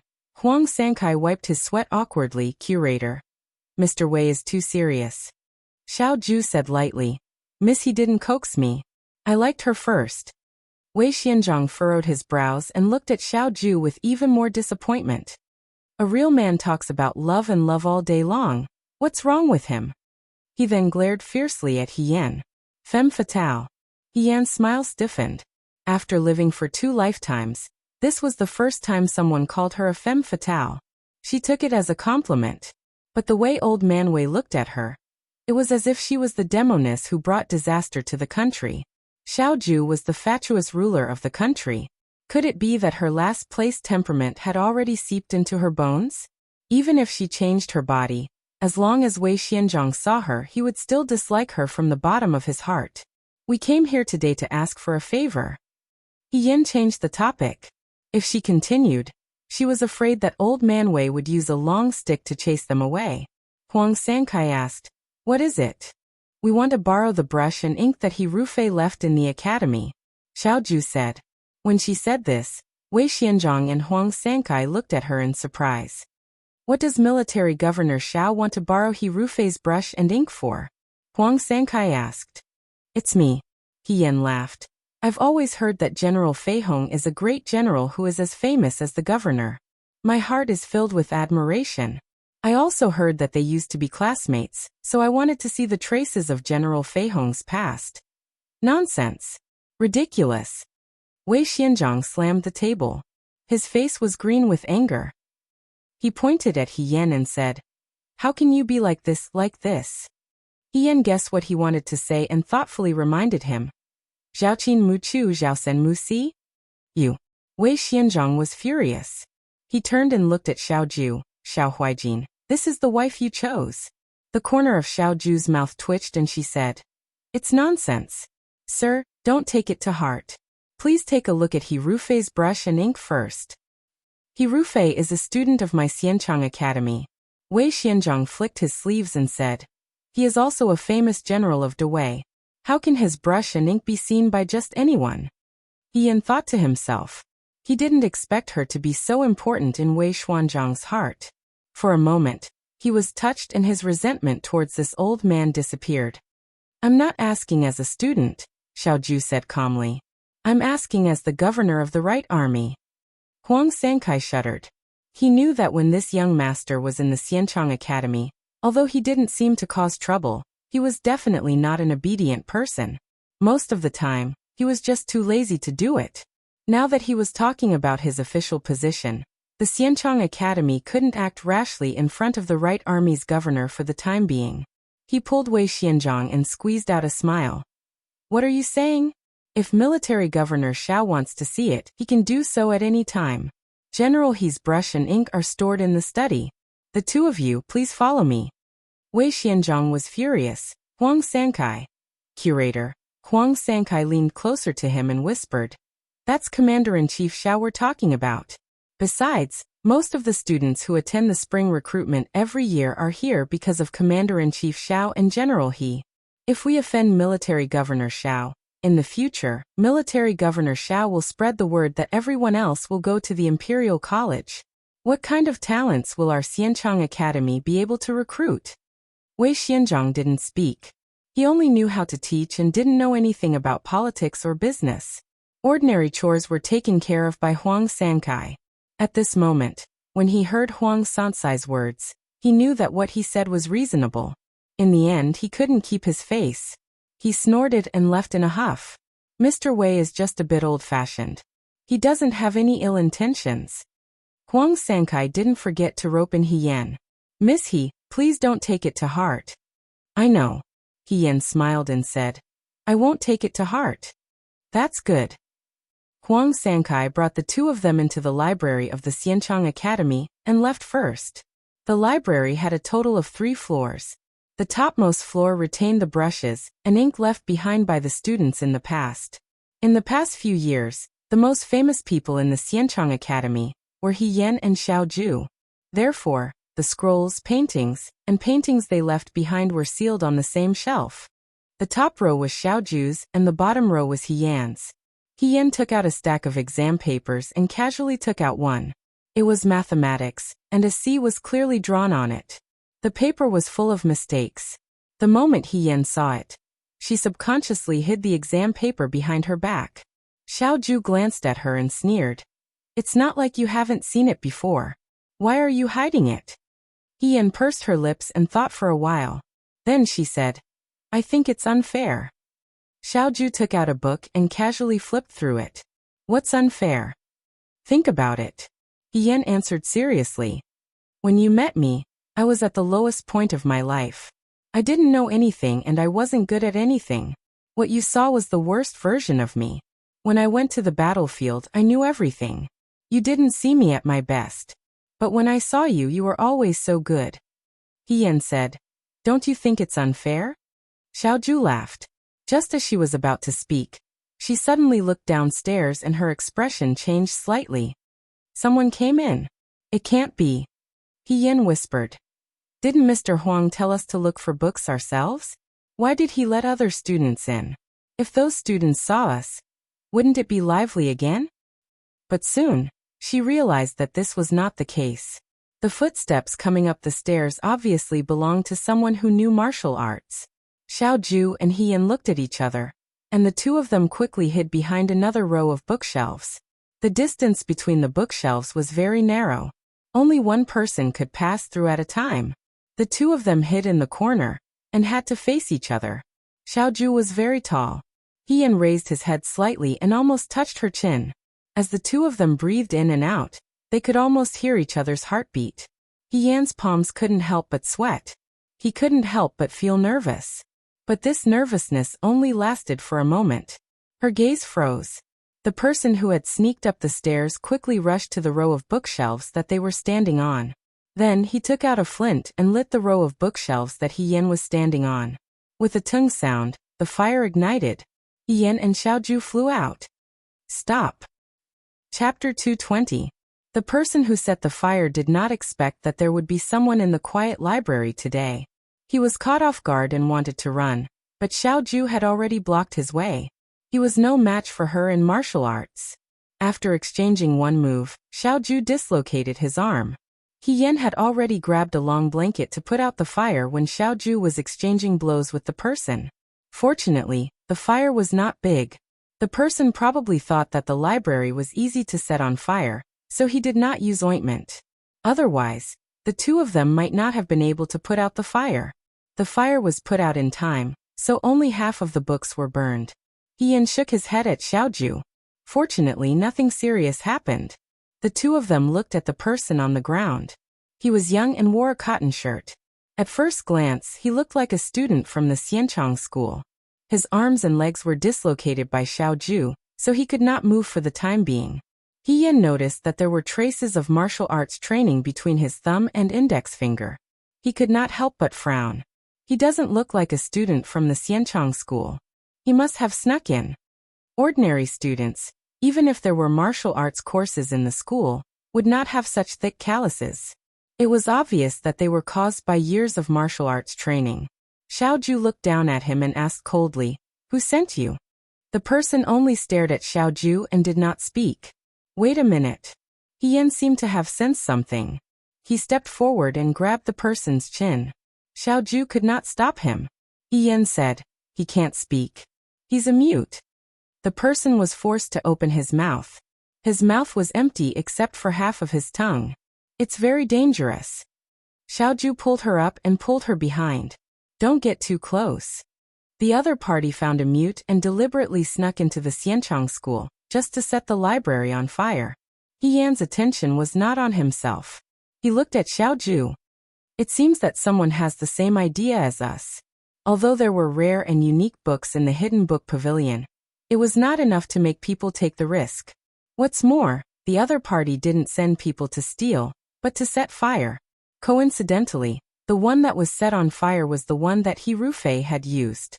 Just like how He Yan and Xiaoju came to the Xianchang mansion today to find He Rufei's past handwriting in case of an emergency, the real young master he also looked guilty and short of breath, which was why he couldn't wait to get someone to destroy the corpse. Xiaoju asked, "What are your plans?" He Yan lowered his head and thought for a while. When he raised his head again, his expression had become relaxed. Since someone covets General He's notes, why don't we keep them for them first? As for this person, let's inform Mr. Huang first, and see what he has to say. When Huang Sankai received the news and came over, he couldn't believe his eyes. He had only let Xiaoju and He Yan into the hidden book pavilion for less than a stick of incense's time. How could someone suddenly set fire to it? Mr. Huang, Xiaoju gestured to the person on the ground. Is this person a student of the school? Mr. Huang carefully looked at the face of the person who set the fire and shook his head. No, I've never seen this person before. Then that's it, Xiaoju nodded. This person snuck into the school and just failed to set fire to it. I saw it. Mr. Huang hurriedly went to check the bookshelf that had just caught fire. The scattered test papers on the ground, the half-burnt book, and the smell of burnt wood in the pavilion all proved that Xiaoju was not lying. Just now someone did set fire to it. Why? Huang Sankai was at a loss. What enmity does this person have with our Xianchang school? Why did he set fire to the hidden book pavilion? Fortunately, it was the hidden book pavilion and not the school. But just now, if Xiaoju and He Yan were not here, very few people would enter the hidden book pavilion. By the time the fire was discovered, it would be too late. Thinking of this, Huang Sansai's heart was filled with a layer of fear. This person is mute, He Yan laughed. He can't speak. Xiaoju's voice was cold. I'm afraid it has something to do with the Yudo. Yudo? Huang Sankai was shocked. Why would the Yudo appear in Shuajing? Xiaoju calmly said, this matter is confidential. I hope Mr. Huang can keep it a secret for me. Since it is the Yudo's conspiracy, it is better to beat them at their own game. Mr. Huang, please announce to the public that the hidden book pavilion caught fire and destroyed a shelf of books. Fortunately, the fire was put out in time and did not lead to a disaster. But General Fei Hong's notes were all destroyed. This. Huang Sankai was still very puzzled. This is related to the country. Xiaoju's eyes were as sharp as lightning. I hope Mr. Huang can consider the overall situation. Huang Sankai trembled. Of course. But General He's notes. He and I are classmates. It is just some ordinary pen and ink. I will bring it back to Xiao family for safekeeping. In the future, when the real culprit behind the scenes is revealed, I will return it to you. Huang Sankai sensed something. He looked at the young man in front of him. The young man who was always lazy and indifferent had now shed his youthfulness. He was like an unsheathed sword, completely different from the past. He respectfully lowered his head and whispered, it is all up to Military Governor Xiao. As for this person, I will take care of it. Mr. Huang only needs to announce to the public that someone was burned to death in the fire. Huang Sankai nodded in agreement. After Huang Sankai finished his task, Chiwu came in and took away the mute who had set the fire. He also took away a whole sack of Hirufei's notes. He Yan and Xiaoju walked out. As they walked, he said, Xiaoju, what happened just now, is it okay? In the end, Huang Sankai was not a member of the Xiao family. He did not know how much he could keep secret for them. Hirufei was not a fool either. The people they sent out did not return. Even if Huang Sankai spread the news that the library was on fire, Hirufei might not believe it. It's okay. Leave it to me, Xiaoju replied. He Yan thought for a moment. I think that Su Zhiheng is probably still looking for Mother Qin's whereabouts. We must ensure their safety. Xiaoju smiled carelessly. Don't worry. The Su family's hands cannot reach into the Xiao family. He Yan was slightly relieved. However, today's relaxed visit to the Xianchang pavilion to reminisce about old friends was disrupted by this sudden incident. He could not help but feel a bit heavy. As he walked to the door with Xiaoju, he suddenly heard someone call out to her, Miss He. He Yan looked up and saw a man wearing an indigo robe standing not far away. He was as gentle as an orchid. It was Chu Zhao. He also saw Xiaoju standing next to He Yan. His eyes narrowed slightly, but his smile returned to normal. He walked forward and greeted, Military Governor Xiao, Miss He. Fourth young Master Chu, why are you here? He Yan asked with a smile. Ever since that day at the palace banquet where Emperor Wen Xian bestowed the marriage, she had not seen Chu Zhao. She only knew that the Su family and the Chu family were preparing for his marriage with Su Pingting. Compared to He Yan's family background, Chu Zhao and Su Pingting's marriage, on the surface, seemed to be more well-matched. Although, He Yan did not think that Chu Zhao liked Su Pingting, his fiancée, that much. I came out to do something. Chu Zhao replied gently. He Yan noticed that the servant following him today was an unfamiliar servant. Her appearance was average and was nodding Xiang. He could not help but look at the servant a few more times. The servant was not afraid. She stared back at him with a look of scrutiny. He Yan pondered for a moment and understood. Presumably, Miss Su Pingting saw that Xiang was too beautiful by Chu Zhao's side. She was not at ease, so she sent another servant to follow him. On the surface, she was serving him, but in reality she was monitoring him. After all, Chu Zhao had a dissolute father. His own appearance was outstanding, so it was inevitable that she would think more. However, Chu Zhao was a little pitiful. As a man, he could not even decide whether to keep his servant by his side. Today was just the beginning. Once he got married, that Miss Su Pingting would only become worse. The maidservant also looked at He Yan with a bit of vigilance, as if Chu Zhao was a big fat piece of greasy meat, and all the women on the street were like hungry dogs, staring at him very closely. He Yan did not want to get into trouble, nor did he want to be a target for others. He said, "Xiaoju and I still have something to do. We will leave first." When Chu Zhao heard the two words Xiaoju, he was stunned. His eyes looked at the two of them and then he smiled. "Then let's meet again another day." He Yan nodded and pulled Xiaoju away in a hurry. After the two of them left, Chu Zhao looked at the door of the Xianchang pavilion. His eyes flashed with a trace of deep thought. The servant girl beside him urged, "Fourth young master, it's not early. You should go to the silk shop to choose cloth first." Miss said that all matters related to the wedding must be seen by fourth young master. The young man covered the haze in his eyes and smiled. "Okay." At the Su family's door, the servant Fu Wang was holding a broom and was currently sweeping the floor. He had been absent-minded for the entire afternoon. In fact, it had not been a day or two. Ever since he told the other party about Mother Qin's whereabouts, the mysterious person who was generous had not appeared again. Fu Wang felt very disappointed. He originally wanted to make a big profit from this person before leaving. He did not expect that he would disappear. He felt a bit of regret. He should not have told the other party about Mother Qin's whereabouts so early. Perhaps if he had delayed a bit longer, he could have squeezed more out of the other party. Once he got used to the easy way of getting money, Fu Wang felt particularly unsatisfied when he looked back at the meager monthly allowance. He swept the floor. Suddenly, a copper coin rolled in front of him. Fu Wang subconsciously followed it. He wanted to pick it up, but after taking a few steps, the copper coin was suddenly stepped on by a boot. He was startled. He raised his head and saw a tall man wearing a bamboo hat standing in front of him. The man said in a low voice, "Are you Fu Wang?" Fu Wang was startled and stammered, "Yes, yes. Tea house at the corner of the street. See you at the old place." After saying this, the other party lifted his foot and turned to leave. Fu Wang stared blankly at the dirty copper coin. He bent over and picked it up. He wiped the stain on it and put it in his sleeve. His heart was beating fast. When his companion who went to the toilet returned, Fu Wang used his diarrhea as an excuse to slip away. He went to the tea house where he used to meet with the mysterious person. It was still the innermost tea house. The man from before had already taken a seat. Fu Wang walked in with suspicion in his heart.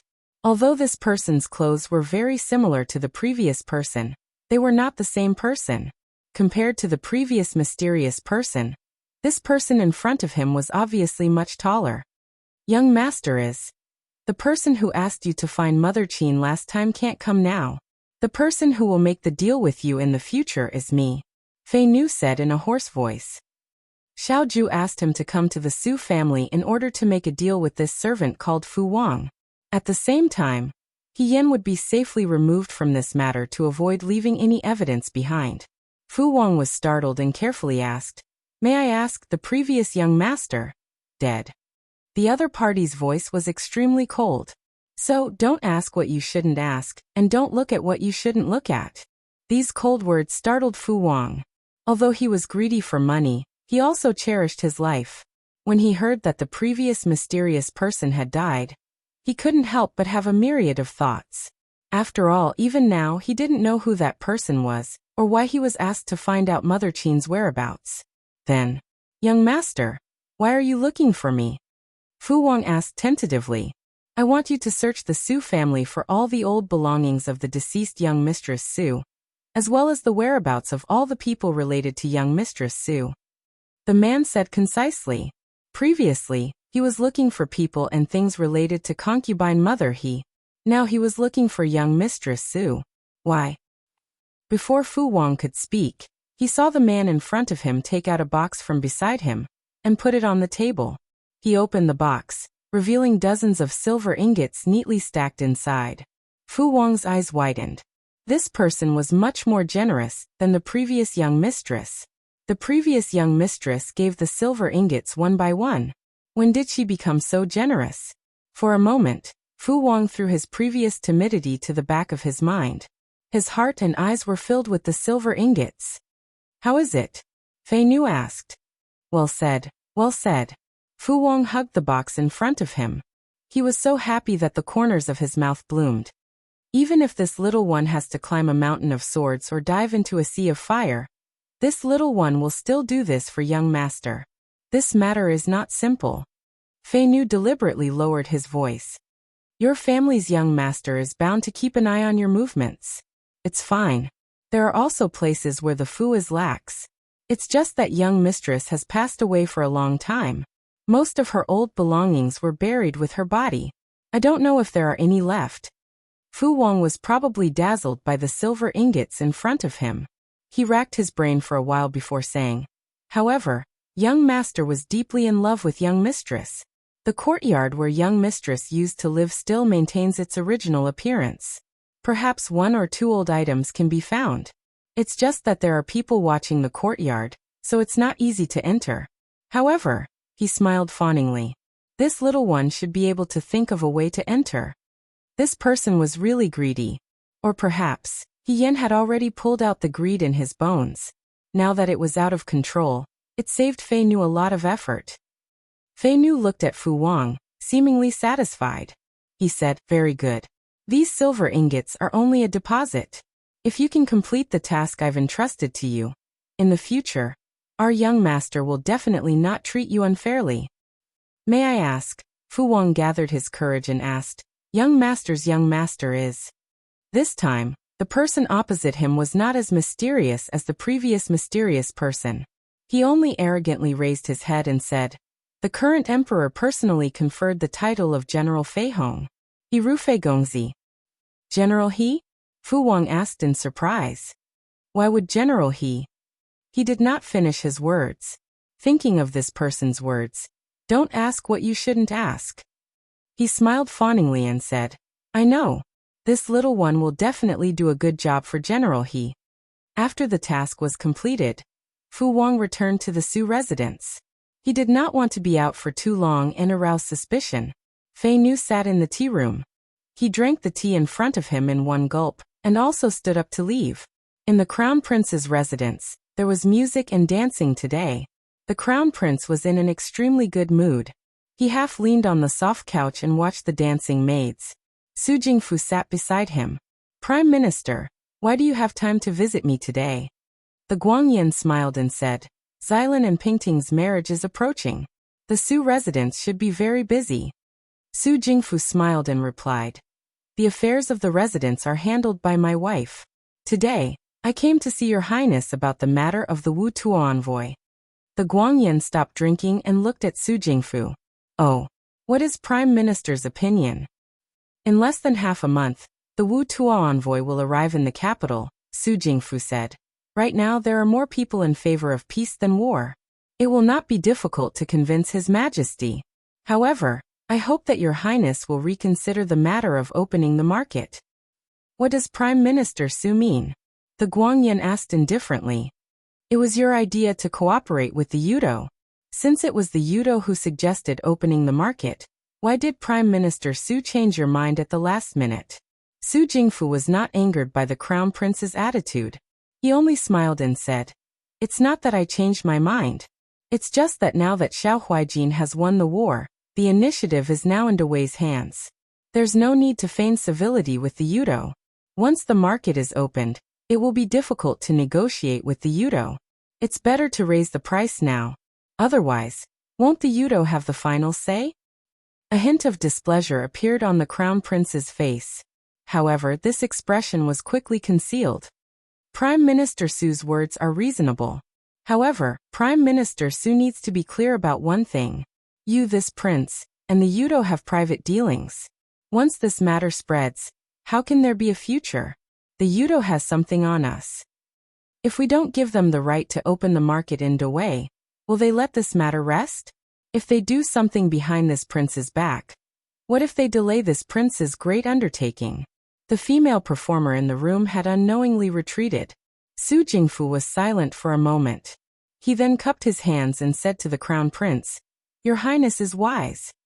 The Guangyan smiled slightly. At this time, a beautiful woman wearing a wide-sleeved hibiscus fairy dress walked in from outside.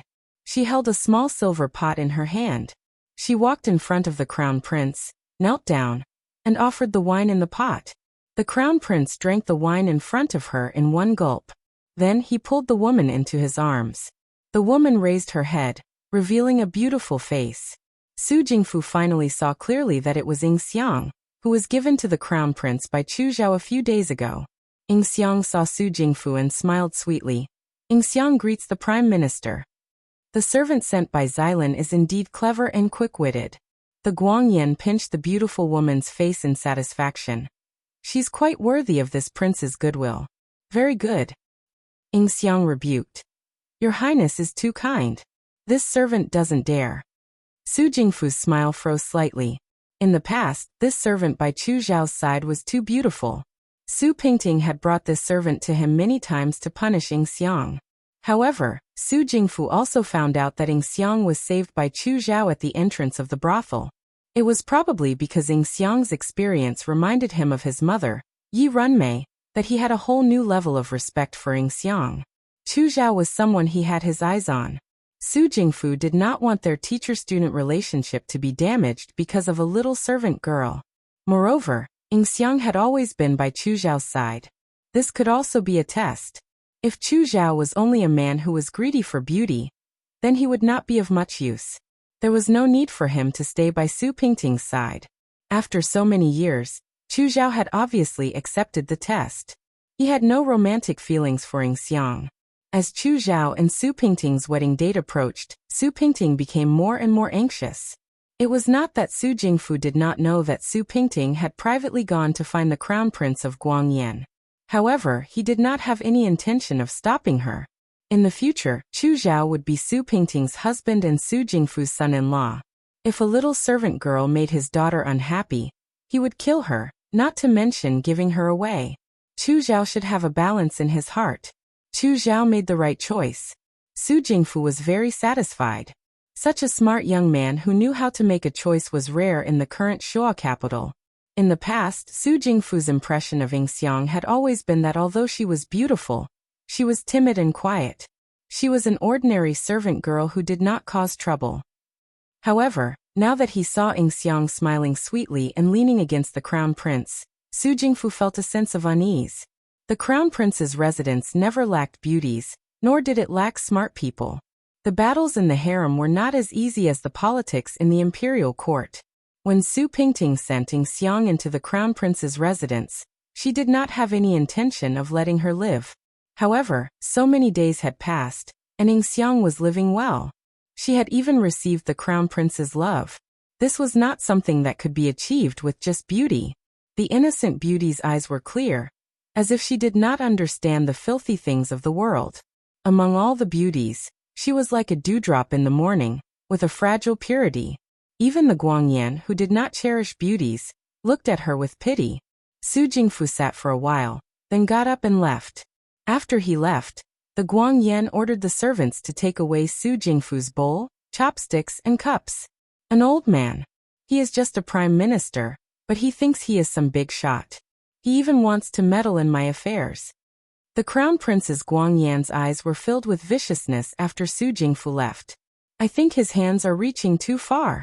Ying Xiang leaned against the Guangyan, her small hand gently stroking his chest to help him breathe. She comforted him softly. Your Highness does not need to be too angry. This world will belong to Your Highness in the future. Your Highness will do whatever you say. Why do you need to listen to others? These words greatly pleased the Guangyan. The Guangyan kissed her on the cheek. You little girl, you know how to talk. Be careful, Prime Minister Su might find trouble with you if he hears this. Even if Prime Minister wants to find trouble with this servant is Your Highness's servant. Your Highness will definitely protect this servant, right? Ying Xiang said sweetly. Even if I am Your Highness's servant, It is still better than most people in the world. Also, let me tell your highness a secret. She leaned closer to the Guangyan, looking very charming. This servant was not like the other beauties, who either flattered him or were afraid of him. The Guangyan liked it very much, so he asked, "What secret?" "This servant also does not like Prime Minister Su," Ing Xiang said with a bitter face. "Prime Minister Su has too many rules and always has his own ideas. I am really afraid that one day, Prime Minister Su will even interfere in your highness's affairs. If your highness sends this servant away, that would be terrible." Chapter 221. In the Shura capital, there was an anecdote that someone set fire to the library of the Xianchang dojo. The arsonist was found and died in the sea of fire. An entire shelf of books was burned. Coincidentally, it was the notes that General Fei Hong He Rufei had left behind when he was studying in the academy. The Xianchang dojo had been famous for so many years and had produced two famous generals. Of the two famous generals, if General Feng Yun was said to be a genius in the hearts of young people, then General Fei Hong He Rufei was often used as a role model by teachers to educate students. You have to know that when General He was in the Xianchang dojo, he was not good at his studies and was often last place. Even so, hard work can make up for it. Today he is still not a great general of the Dawei. Therefore, not everyone in the world is a genius. But if you work hard, you can achieve great things. General He was an example of hard work can make up for it. Just relying on the words of his classmates and teachers was not enough. The notes in the library were evidence. Now that this evidence was mysteriously burned, many teachers in the Shua capital secretly cursed the arsonist for being immoral. But at the same time, the students in the academy all cheered. After all, being forced to make up for it with hard work was not an easy thing to do. In the He residence, He Rufei sat in the study and looked at the subordinate that reported the news. "You are saying that the death soldiers that were sent to set the fire did not even leave behind a corpse?" he asked. "That's right. Rufei," He Yuanqing narrowed his eyes. "Do you feel that something is wrong? They just burned a shelf of books and died in the fire. Not even a corpse can be found. I feel that something is wrong," the subordinate respectfully replied. "I asked around the Xianchang dojo. The fire in the library is true. Now all the students in the academy have returned home. The head of the academy is asking people to repair the burned shelves. It is said that not a single note of General He's was left behind." He Yuanqing thought for a moment. "Rufei, if you are worried, do you want to personally go?" "No," He Rufei flatly refused. "Now that we're in troubled times, I have to be even more careful with my words and actions. The Xianchang dojo has just caught fire. If I go there now, it's hard to avoid being caught. We still haven't settled the matter from last time, so we definitely can't let our guard down." Thinking about what happened last time, He Rufei was extremely frustrated. He had already made up his mind to take He Yan's life, or at least he wanted to test him. But he didn't expect that woman to be so skillful. Fortunately, he found all the men of sacrifice and didn't reveal the secret. In the end, he pushed all the evidence to the Fan family, but the Yamen refused to close the case. He Rufei sent someone to investigate and found out that it was Xiao Ju who had interfered. Xiao Huijin valued his fiancée very much. Now it seemed that he wanted to stand up for her. He Rufei didn't care about the daughter of a guard at the city gate, but he had heard of Xiao Ju's methods. Even Su Jingfu couldn't get any benefits from this person. So of course he was afraid. Forget it, since the notes have been burned, let's not talk about the rest. He Rufei changed the topic. Soon the envoy from the Wu Tua will enter the capital. At this time, it's better not to cause trouble. He Yuanqing paused and looked at He Rufei. Once the Wu Tua enters the capital, His Majesty will definitely discuss the war and peace. If not, our He family. Father, our He family will naturally make peace. He Rufei sneered. Not to mention the Battle of Huayuan. We are already tied to Prime Minister Su. Even now, for the sake of the He family, we have to stand together. Xiao Huijin already has a grudge with us. Helping Prime Minister Su is helping ourselves. Of course I know, but... He Yuanqing's eyes flashed. My son, in today's court, the fourth prince's support is quite high. You see, no matter how high the fourth prince's support is, it can't be higher than Prime Minister Su. He Rufei frowned. Moreover, the Dewei values etiquette the most. The crown prince is the legitimate heir, and the fourth prince doesn't have the support of his mother's family. Father, at this time our He family can't take a neutral position. We must stand on the crown prince's side without reservation. He Yuanqing sighed. I'm just worried. He Rufei's eyes flashed with a trace of mockery. He looked at He Yuanqing. Father, if you want to obtain great wealth, you have to take risks. When my younger sister reached the rank of Grand General, there was no turning back. He Yuanqing stilled, as if the secret in his heart was suddenly exposed. A trace of embarrassment floated on his face. After a pause, he stood up and said, Since you've already made up your mind, then we'll do as you say. I still have matters to attend to, so I'll leave first. He left as if he was escaping. He Rufei looked at He Yuanqing's hurried figure and smiled. He leaned back, his face gradually darkening. He didn't know when it started, but the entire He family had started to act according to his wishes. Even He Yuanqing and He Yuanliang had to be careful when they spoke to him. He Rufei had heard more than once from the servants in the residence that the eldest young master's temperament had become more and more eccentric in recent years.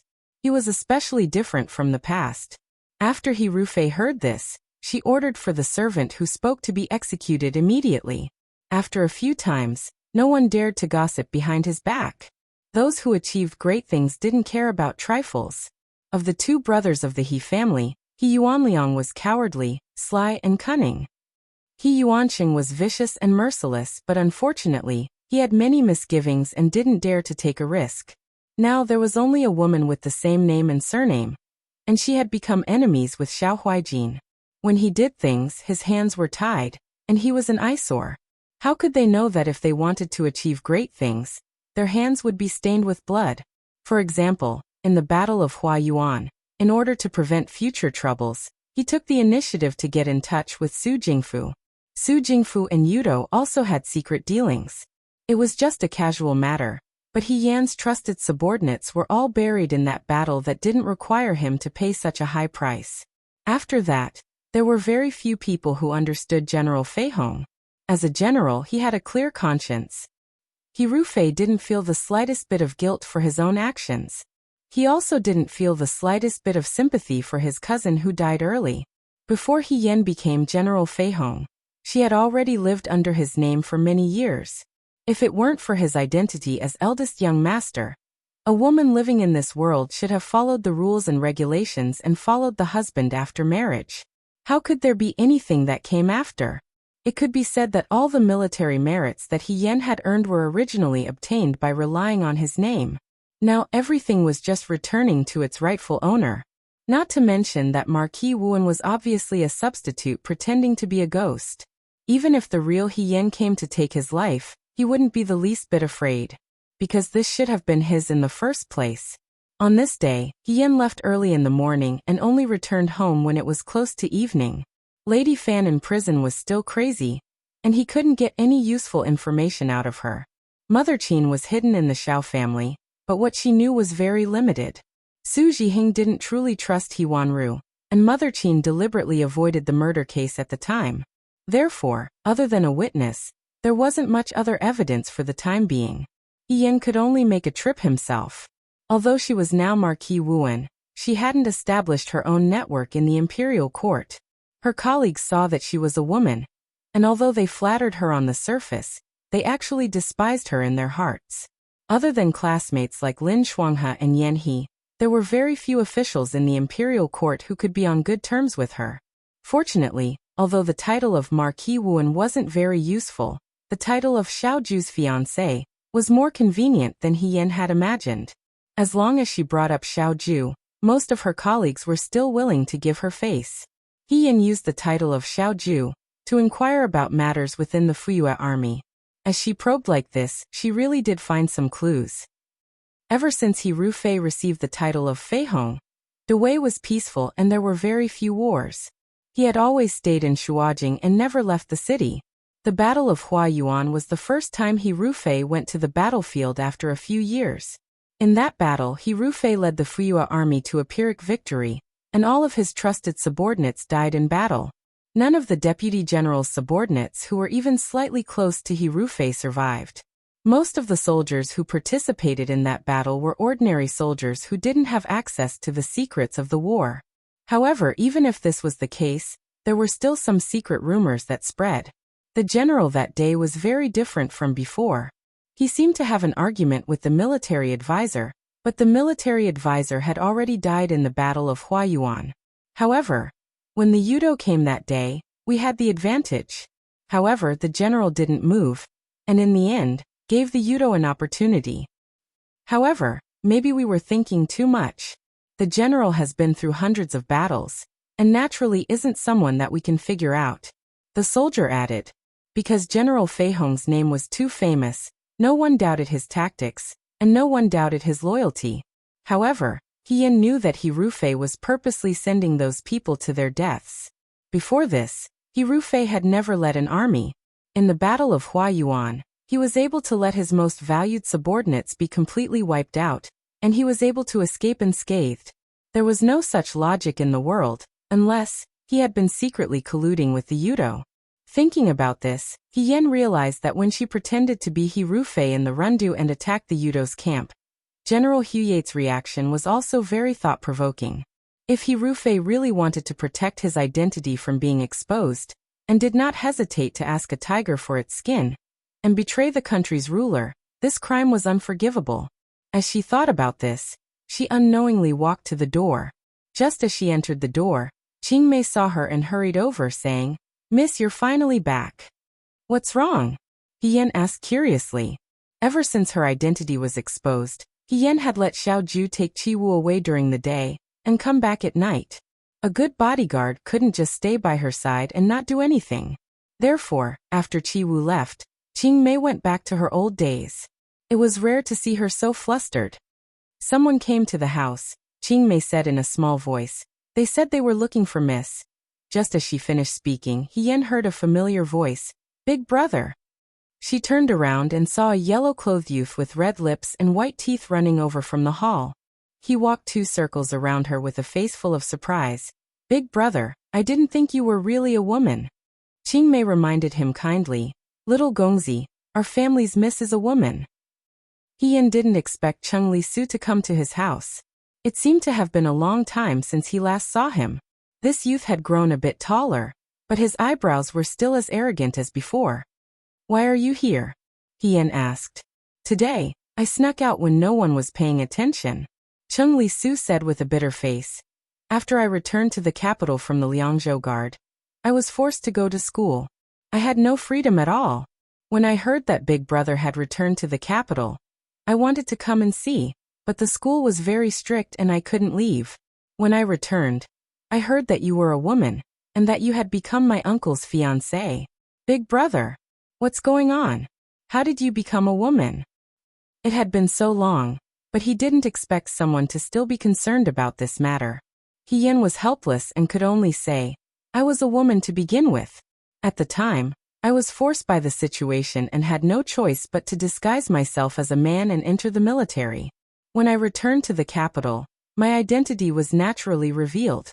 I'm sorry for the misunderstanding." As soon as he said this, he heard another voice say, "So you admit that you lied?" Hien was startled and saw Song Taotao walk out from the back. The little girl was even more lively and delicate than when she was in the Liangzhou Guard. The Song family probably doted on this daughter very much. The material of her clothes looked very expensive, making her seem like a little fairy who didn't eat the food of mortals. However, unlike her delicate face, her expression was like that of an infatuated girl who had been abandoned by a heartless man. "Taotao." Hien looked at Cheng Li Su. "You came together?" Cheng Li Su rolled his eyes. "Who wants to come with her? When I came to find Big Brother, I just happened to run into this shrew at the door." Song Taotao walked in front of Hien with a complicated expression. She sized up Hien from head to toe before saying resentfully, "You really are a woman." Hien. It was impossible for Hien not to have noticed the little girl's thoughts from beginning to end. After all, this child was pure and sincere. Her thoughts were written all over her face. Even an idiot could see her undisguised admiration and affection. However, when they were in the Liangzhou Guard, Yan couldn't reveal his identity. He also couldn't remind this child that she was a woman and couldn't marry Song Taotao. Now that she had come knocking on his door, Yan inexplicably felt a bit guilty. He felt like a stinky man who had deceived a young girl's pure feelings. She carefully considered her words. She still hadn't figured out how to say it without hurting Song Taotao's fragile young girl heart. Song Taotao also felt wronged. It had been a long time since she found out that Yan was a woman. However, Song Taotao couldn't convince herself no matter what. She had to see Yan in person to believe it. Today, she had finally managed to convince her parents to come out with her retainer. She hadn't expected to run into Cheng Li-su, this jinx. That wasn't all. Now that she saw the slender and elegant woman in front of her with a heroic and elegant appearance, Song Taotao finally had to accept a heavy reality. Yan was indeed a woman. She was even a good-looking woman.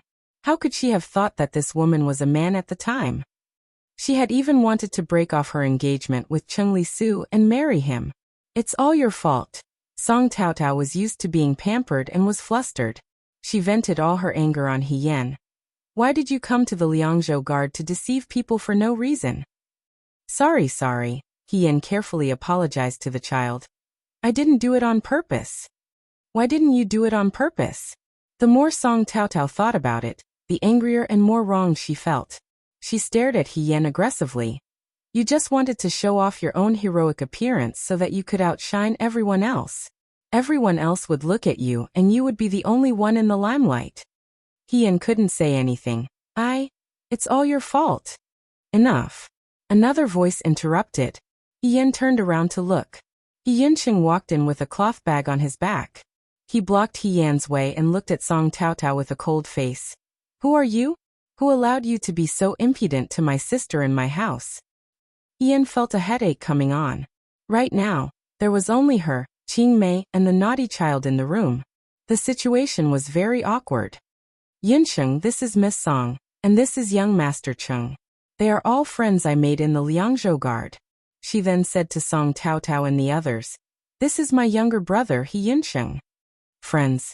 Yincheng glanced at Song Taotao and said unhappily, how can friends be so aggressive? Yan, I already told you not to be friends with just anyone. Song Taotao was stunned for a moment. Yincheng's appearance was too sudden and she didn't react for a moment. At this moment, after hearing Yan's words, she focused her attention on Yincheng again. In fact, Yincheng was a bit similar to Yan, but he wasn't as warm and gentle as Yan. He always had a smile on his face when he met people. He was taller than Yan by a head. The handsome and cold young man standing there was quite eye-catching. A man who looked similar to Yan, but his temperament was completely different? This feeling was very strange. Song Taotao stared at him blankly and forgot to talk back. Yan fiercely pulled Yincheng's arm and whispered in his ear, she's a girl. Can you not be so fierce? I don't care if she's a girl or a man, Yincheng frowned. Talking to you like that, do you think I'm dead? This damn child is getting more and more rebellious, Yan thought. He guessed that Song Taotao would cry after being yelled at like this. Before he could think of how to comfort the crying girl, Cheng Li-su had already surrounded Yincheng again in surprise. She grabbed his hand and said, you're my big brother's younger brother, so you're my brother too. My name is Cheng Li-su. Brother did you just get out of school? Yincheng had never seen such a friendly person. He immediately took a step back and shook off Cheng Li-su's hand. He frowned and said, who's your big brother? It's your sister. Cheng Li-su answered matter-of-factly. As soon as the words came out of her mouth, she seemed to feel that it was wrong and quickly changed her words. It seems that I shouldn't call her big brother now. How about calling her sister? No, my big brother is my uncle's fiancé. In that case, I should call her aunt. He looked up at Yan and called out with perfect articulation. Aunt. Yan. How did she get such a big nephew out of nowhere? That was not all. Cheng Li-su looked at Yincheng and said, you're my aunt's brother, so I should call you Uncle? Uncle He. The He siblings were shocked by Cheng Li-su's natural way of calling him a relative. Even Song Taotao could not stand it and scolded her. Why are you calling him that? Be careful, or military governor Xiao will come after you if he hears you. I'm not calling him that. Anyway, I'm going to be your aunt sooner or later. Chung Lisu did not feel that there was anything wrong with having a lower seniority. She said happily, in the future, I'll have 2 more relatives. Aunt, uncle, I haven't eaten yet. Do you want to have dinner together? He Yansheng could not take it anymore. He said to He Yan, what kind of people have you befriended? He turned around and left in a huff. He Yan. She couldn't be blamed. Chung Lisu had never played by the rules. She smiled and looked at Song Tao Tao. Tao Tao, have you eaten? Do you want to eat together? She thought that the little girl was here to denounce her today, and this meeting was not very pleasant. Second Miss Song, who was pampered and spoiled, might not be used to eating in this rough house. Unexpectedly, Song Tao Tao paused and nodded as if nothing had happened. Okay. Ian was really frightened. What was going on today? Both of them did not play by the rules. However, since they had already stayed, they still had to pay for the meal. However, the He family's food was simple. He was afraid that it would not suit the young masters' and young ladies' tastes. He Yan ordered some money and had Qingmei go out and buy some side dishes. When He Sui came back, he was quite surprised by the people in the house. When he heard that they were He Yan's friends from the Liang Province Guard, he immediately smiled and greeted them, thinking that they were familiar juniors. Everyone ate at the same table. Other than Song Tao Tao, who was silent, and He Yunxing, who had a sour face, they got along quite well. He Sui always wanted to know how He Yan was doing in the Liang Province Guard. However, it was not good to ask Xiao Ju all the time. Now that there was a ready-made candidate, of course, he would not let go of such a good opportunity. Chung Lisu was also a chatterbox. As long as He Sui asked, he would tell him everything he knew. He Yan suspected that he could even remember how many biscuits he ate in the Liang Province Guard. However, thanks to this group of children, his gloomy mood from inquiring about the Fuyue army during the day was greatly alleviated. After the meal, He Yan saw them out the door. Song Tao Tao and Chung Lisu both brought their own carriages and servants. Chung Lisu had only been with He Sui for a short period of time, but she had already become good friends with him despite the difference in age. They had even agreed on a date for their next meal. He Yan finally managed to send them away with great difficulty before he left the room. Outside the door, Song Tao Tao got into her family's carriage. The maidservant next to her carefully asked, "Young miss, you've seen Miss He today. In the future, you won't make a fuss about breaking off the engagement with young Master Chung, right?" Her sweetheart was a woman, so naturally, it was impossible. In the future, what reason would Song Tao Tao have to break off the engagement? Song Tao Tao said unconcernedly, "I admire Military Governor Xiao very much. It is my good fortune to be able to become friends with him. However, I have never thought of becoming his niece-in-law." The maidservant was stunned. She did not understand what Song Tao Tao meant. Song Tao Tao lowered her head. Thinking of the face of the green-clothed youth she had just seen, she secretly pursed her lips. She originally wanted to be Xiao Ju's sister-in-law. Unfortunately, Xiao Jing was already married. However, now that she thought about it, being Xiao Ju's sister-in-law was not a bad idea.